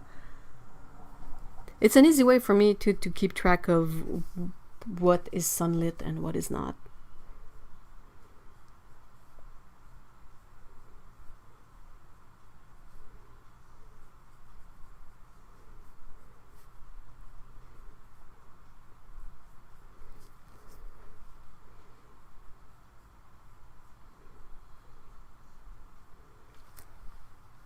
Hey, welcome back, Lise. Is it okay to ask for your opinion on a Jackson Icon quill? I really loved using it. I think it's the first time I'm using it, so I'm not super experienced with it, but it keeps its point really well, and it's, you know, quite springy. I was worried that as a quill it would hold too much water, but no, it's quite fine. So I'm glad I set it up in this one. And I'm using this one because it's there, but I should technically try and use this one for details that I've set up. But I kind of like the small Lucas brush too.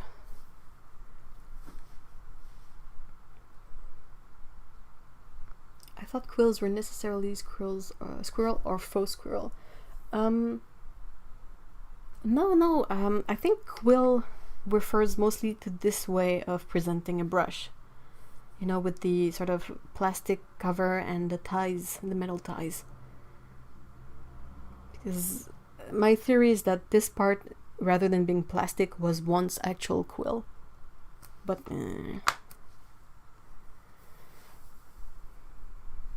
wait, Monica is Linus's new garden. Yeah, she is.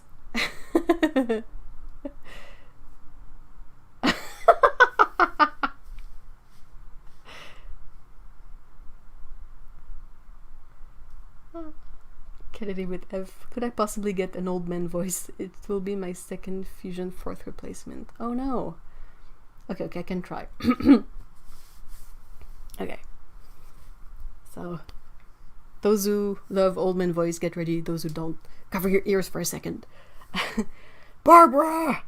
I hope the surgery goes well. That doesn't look quite fun, but we're all with you and we send all our support and our love. And this old man is sweaty.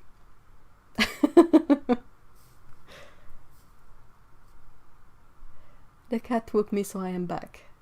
She came tearing through the room chattering, ran across my back and jumped on the windowsill and killed a fly that I didn't even know was in the room. That is such a cat thing to do.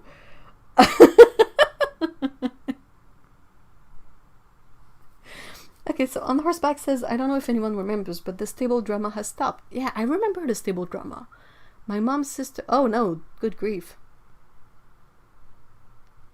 That's kind of terrible. I wasn't expecting that turn. Oh my gosh. I'm so sorry for your loss.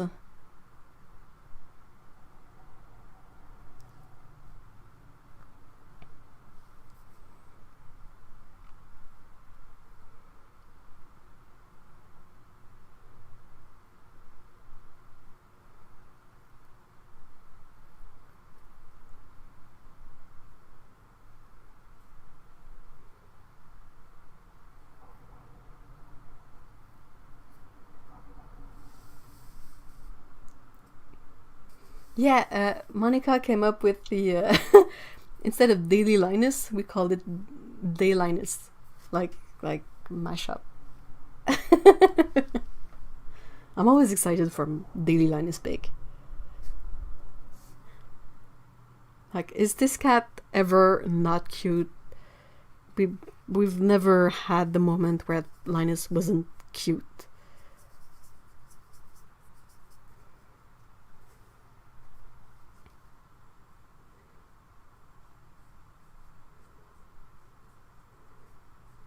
Bathing trunks always have these weird sort of patterns on them. I'm always like, why?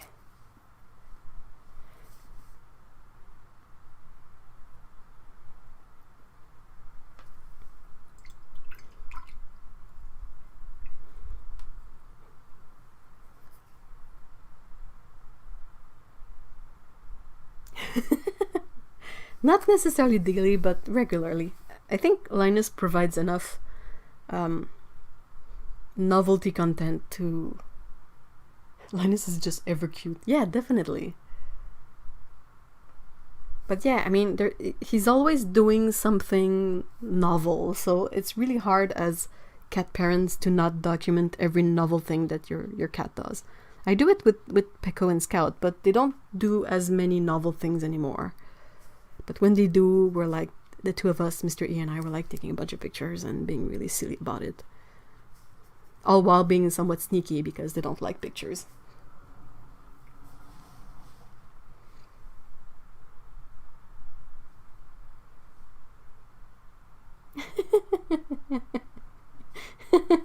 That sounds so cute, Barbara. Barbara says, Things has been singing... Figured Things is a cat. But Things has been singing and talking while she's got a mouth stuffed full with food again this week. I love it. That sounds really funny.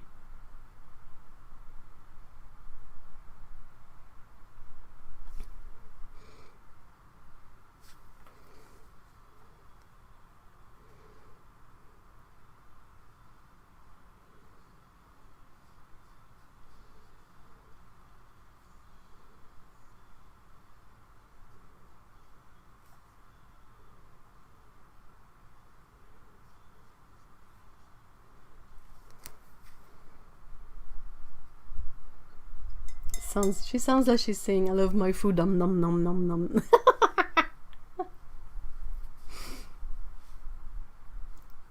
Cats are funny.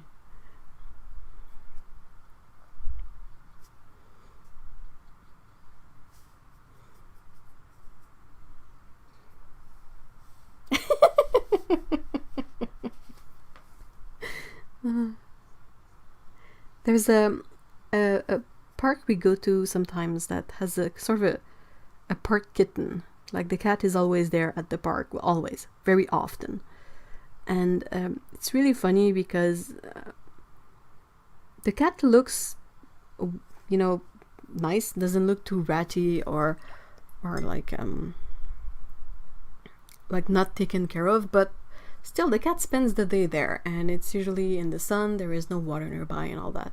And I was sort of noticing that I thought that the cat looked rather skinny, so I decided that I would start bringing food to give him or her, because I mean that cat is quite active, spends the day at the park and always sort of in motion and all that. So, and it's really funny because he has kind of a really sort of rough meow, but when he realizes that I'm about to give him some like Whiskas food, he goes like meow, and he doesn't stop for a while. It always cracks me up because I'm like, hold on, it's coming. I mean, this is not for me, this is definitely for you, be patient for a second. But you know, cats are not patient at all, so anyway, it's funny. Elise says, so I always run around in the garden and play hide and chase with Laura when I visit, and my dad informed me yesterday that she has started asking him to do it with her when I'm not there.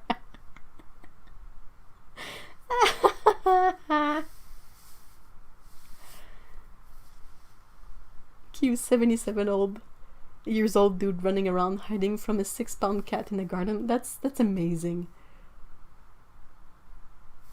That's absolutely amazing. She wants to keep your dad in shape. She's like, come on, human. Catch me.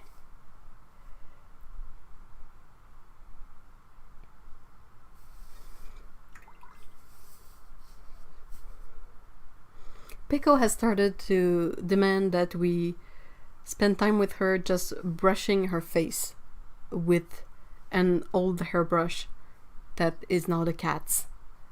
And she's just happy that we sort of grab the brush and brush her face. And she's happy, and when she's done, she just walks away. Like, okay.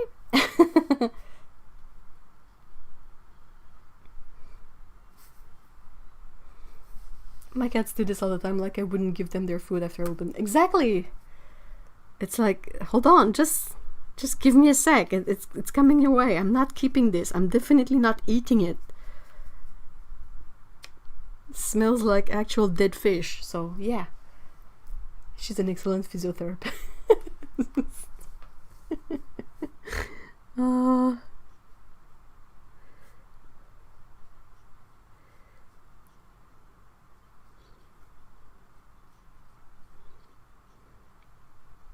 I have to hide my headbands from Scout because I have these elastic headbands. They're basically just a really big elastic, and if Scout notices them, she wants it. So I have to sacrifice a few headbands to be her toys, but she's absolutely hilarious with them. She will like hunt them and throw them in the air and just meow at them, and it's really, really funny. But yeah, they're all busted up when she's done, so.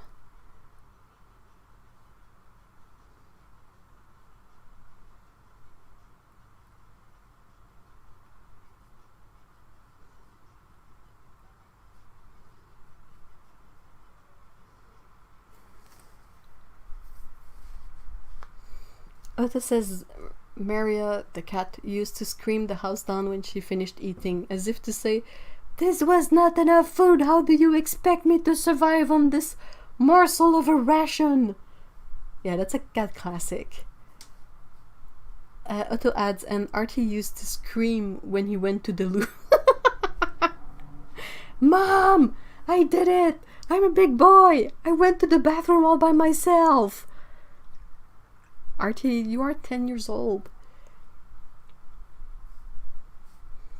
That's hilarious.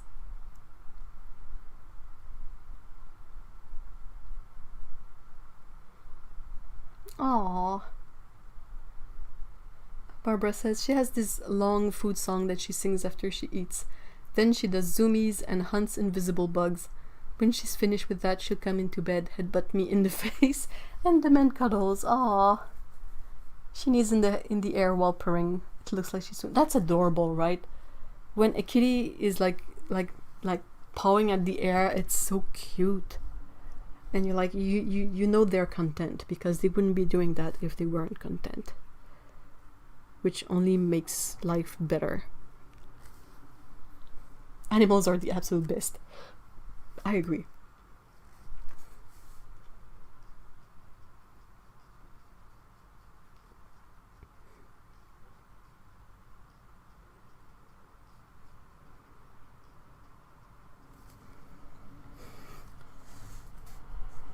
Hey, Apollo, hi! Animals let you know where you stand. Hisses and growls are quite clear, definitely. Oh, that reminds me, have you seen your, yeah, I can remember words, hold on. Amisha, your torty, that's in the crawl space.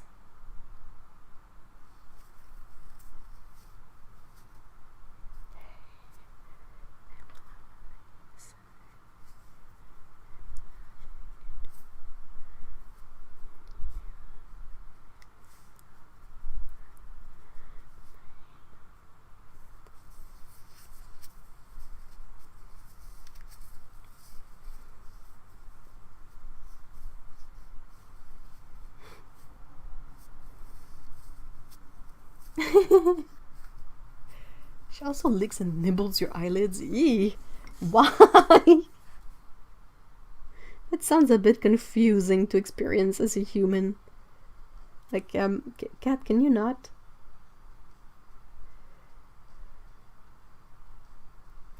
No, the brush has one hair that is longer than the other.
Hey, welcome back, Nicole.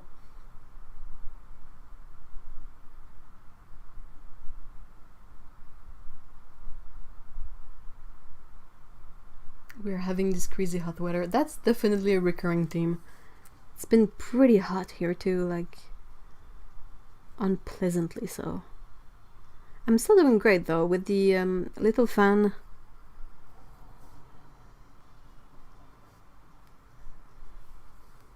Like, the human body is designed to be able to cool down with wind. So as long as there's wind, we're fine, right?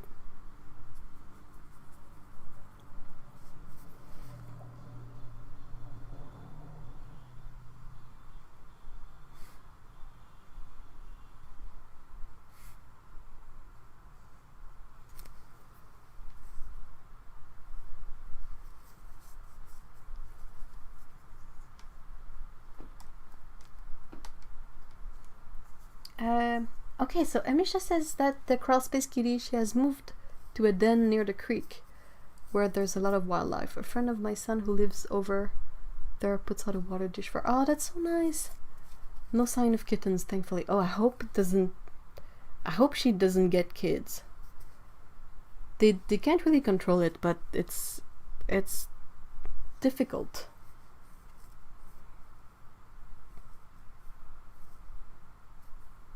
Hey, Sally, hi. Welcome.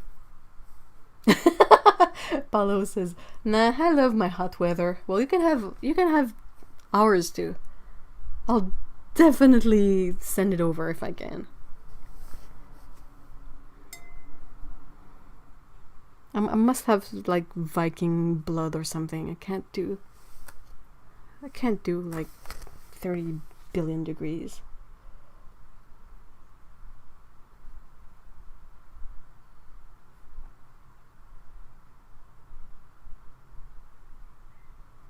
Also, I burn in the sun, so yeah, definitely not for me. I definitely welcome any rainy place. Take away the sun from me.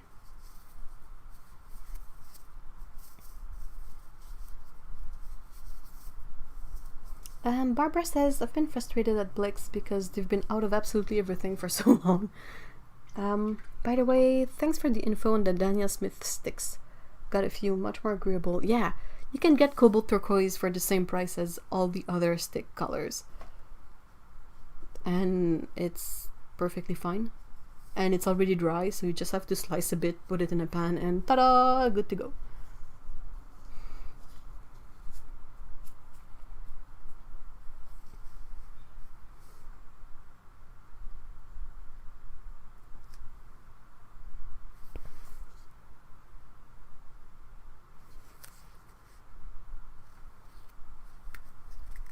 I'll take snow every day. Yeah, at least with snow you can put on a coat or something.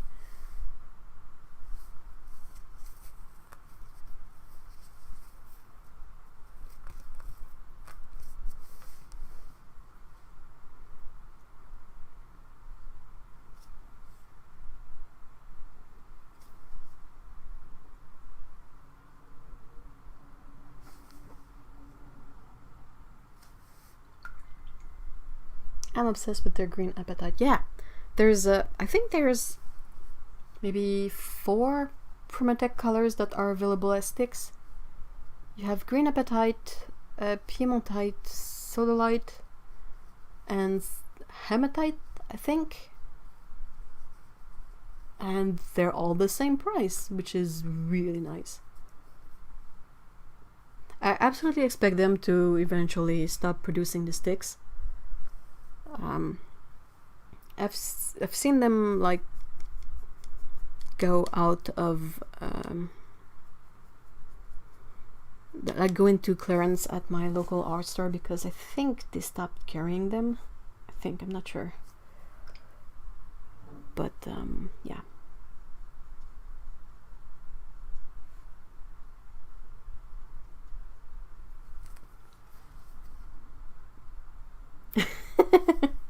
That's definitely a towel for Otto. It's all bright colors. I tried to, well, going from memory, so it's difficult, but you guys remember those beach towels that have like super colorful patterns in stripes, and if you flip the towel around it's like the reverse? I really love those. They like the embodied beach for me.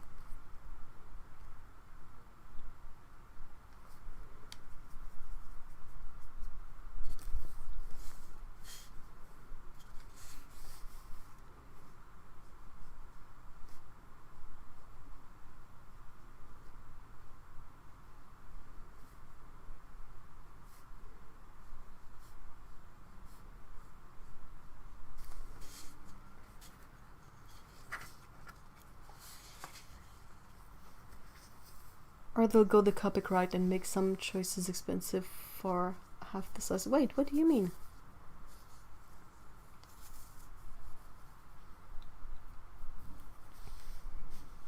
I have a towel kit just like that. I love those. You know, when the family would go to the pool or the beach, you always, unless you have your specific towel, like I eventually had one that was a bunch of cats. Who's surprised? No one. But like if that one was, I don't know, like already wet or something, and there would just be the generic towels, I would always try to reach out for one of the colorful ones. They felt so soft usually because they were older too. So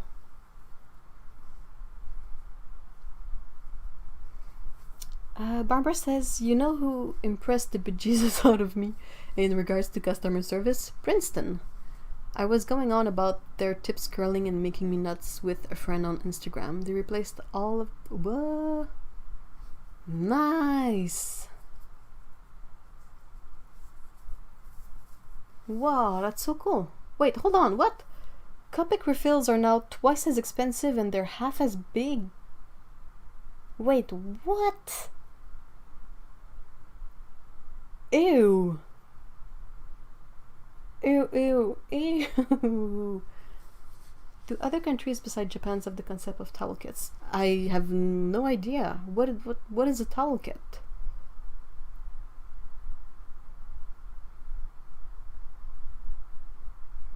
I know about of course I keep on forgetting things. You have tenugri that are like the face towels that are like usually weaved cotton.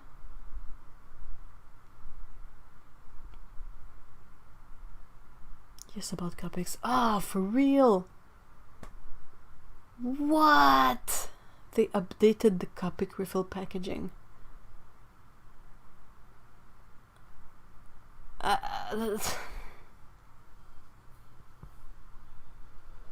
Well, that's stupid.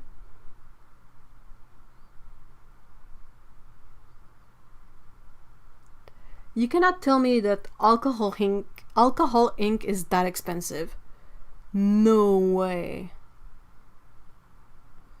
Towel and blanket. So does that mean that you have... Oh, okay, towel kit. It's a blanket made from towel fabric. It's perfect for the ridiculously humid and hot Japanese summers. Well, what do you do with it? Do you put it on your bed? What do you do with them? Are we talking about the towel pellets? I have no idea what's going on. The towel pellets, like the sort of the thingy that you wet and it becomes a small towel, are super handy to have around, honestly. And refills for Copics were out forever, so we all need them. Oh, that's not a cute move. So many like mangaka and artist people use Copics because, like, especially in Japan, the refills are inexpensive and you can replace the nibs, and it's like it's not a fancy art supply. It's supposed to be a quick and efficient and production thing, really. Oh. Josephina says I have to go now. Thank you for the stream. My pleasure. Your voice really calms me down. Oh, thank you so much. Have a great weekend. Yeah, you use towel kit instead of a duvet or quilts in the summer. Dang, I wish I had one. They're for the bed. Oh, man. Like, I sleep with either no blankets or just a regular cotton blanket.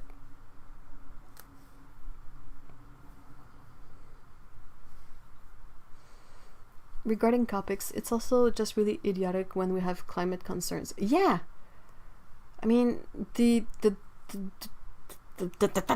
losing my words. One of the selling points of the concept of having refills for Copics is that it creates less waste because you don't buy and toss a new pen every single time. Though, I mean, Posca should definitely come up with freaking refills too. Like, you can open a Posca marker, you just have to unscrew it the wrong way around. There's a few Japanese things that to unscrew you have to move them in the clockwise. Anyway, like it's the opposite of what we're used to seeing here. But yeah, Posca markers, I mean, come on, sell bottles of this the ink and we can just refill them instead of tossing a whole pen and buying a new one. That's stupid. Is there any way the dark cat is really going to share the pool?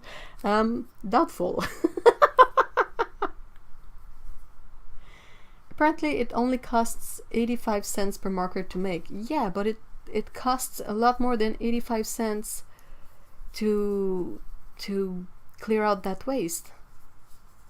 Ah, I'm so angry. That's so stupid. The dessert murdered all of my markers so much. Oh, I do like that the new Copic refill bottles are clear so you can see how much ink you have left. However, not at the smaller size and more costly. Yeah, that sounds just stupid. Why? Okay, I mean, I would be less offended if they had a reason for that. But if they don't, it's like, yeah, well, thanks, Copic.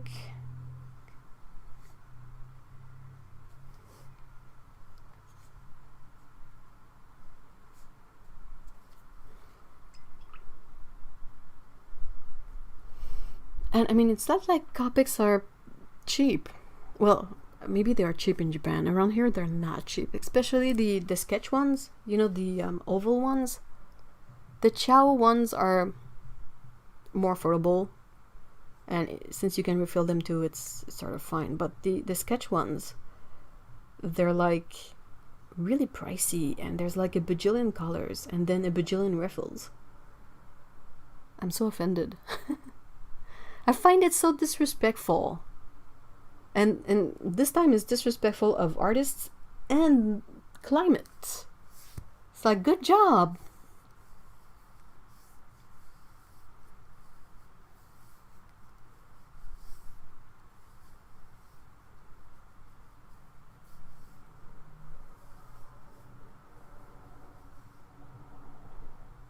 Oh.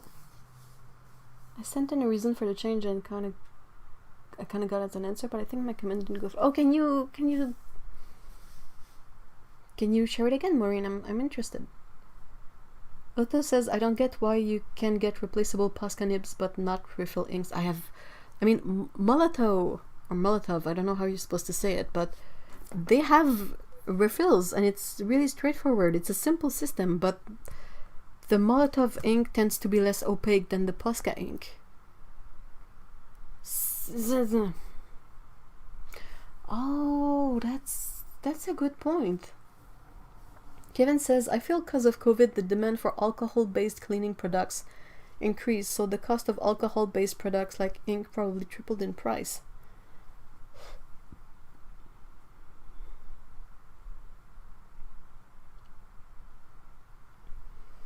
The sketch ones are the best. Aren't they more pricey because they're slightly bigger and have two nibs? No, they...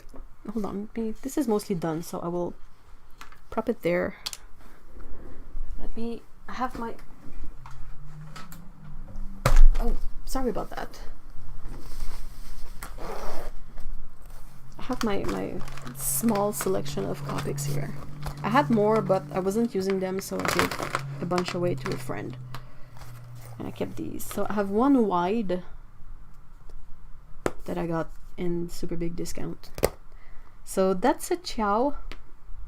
I probably said that wrong, but you know. Let's put away. Oh, hold on. I'm gonna toss all of these. That's a sketch. So yeah. So the main difference is that the Chow is round and the sketch is oval like this, but they both have twin tips. This one is a brush, and I think this one is the... It's funny because it's the wrong way around. Yeah, okay. Did I did I do? Okay, I did it wrong. Let me start over. Okay, so chow, brush, sketch, brush. Fairly similar, if not exactly the same. The other side is the chisel tip.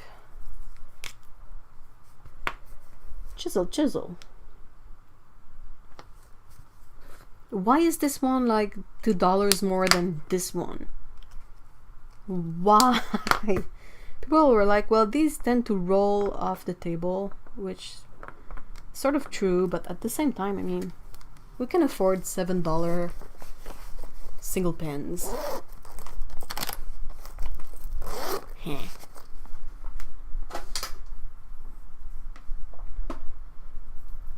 So I was looking for the old Copic booster nib.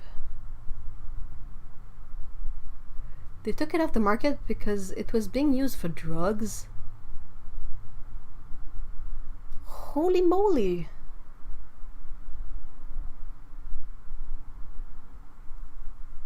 That's insane! No, the Chow also has a brush nib. It didn't, before they came up with the Chow, there was only the sketch that had the brush nib.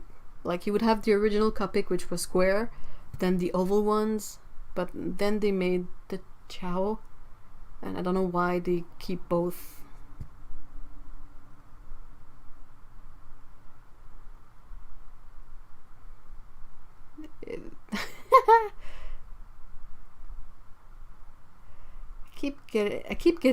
I get keeping the whites and grays and blacks, but why did you keep the yellows?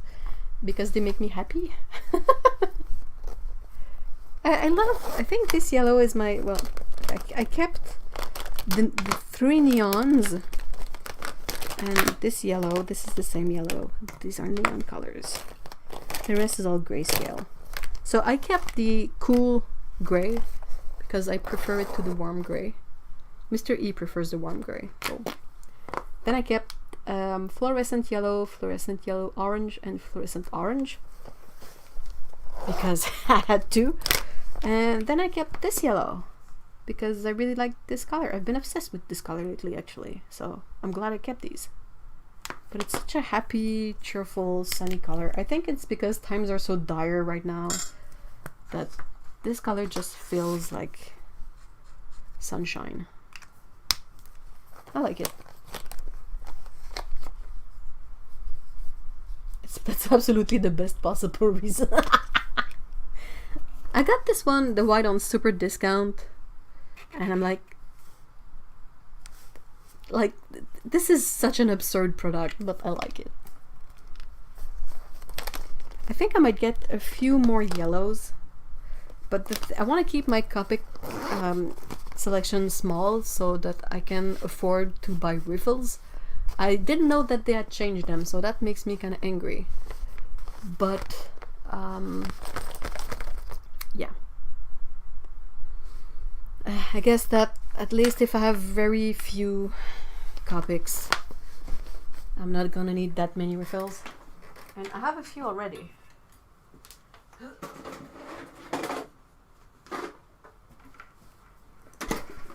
I have refills for the gray ones and the black one. I keep them in this really appropriate Hello Kitty lunchbox. So that's the old refill. So you mean to tell me that they're now half that size and more expensive? That's so silly. And there was something with this. I saw that Curry's still has the booster tips. I don't even know why they're what you use them for. Like, I just make a mess and use this. So yeah, we have refills for warm grays and just a few of the cool grays and black. I only have C5 and C3. Oh well.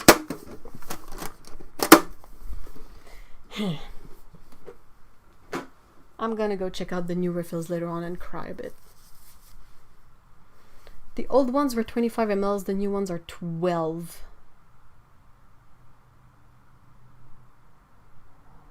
This is so offensive. Sorry. Alright. So, that's the painting for today, guys. I had a blast doing it, honestly.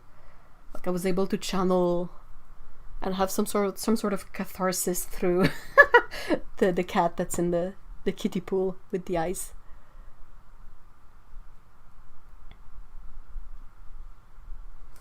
So, that's that. So what else? The announcement, the end of stream announcement. If you enjoyed the kind of discussion we have going on, we have a Discord channel that you can find a link in the description, and Discord is a free platform for chatting. We have a bunch of channels on there to talk about random stuff and share pet pictures. So it's a lot of fun, really. And it's easy to set up and free, and if you have questions, we will help you figure it out. Also in the description are a bunch of other links for stuff like my Instagram, shops. I've reopened my Etsy, and it has a few handmade paints on there still, but I'm working on more. These colors will be part of the next release. Okay, sneak peek. And Monica says poor Linus got shifted by Chibi. Chibi is Monica's black cat. This is an inside joke, sorry. D'habitude, c'est l'inverse, c'est Chibi qui perd sa place puis Linus qui lui vole. So, I don't know about that. So, Otto and Lise are absolutely on fire and putting all the links in the chat if you're curious. They will be also at the bottom. And I will think about Skillshare. That's a good idea to see if I can work the Etcher article into extra...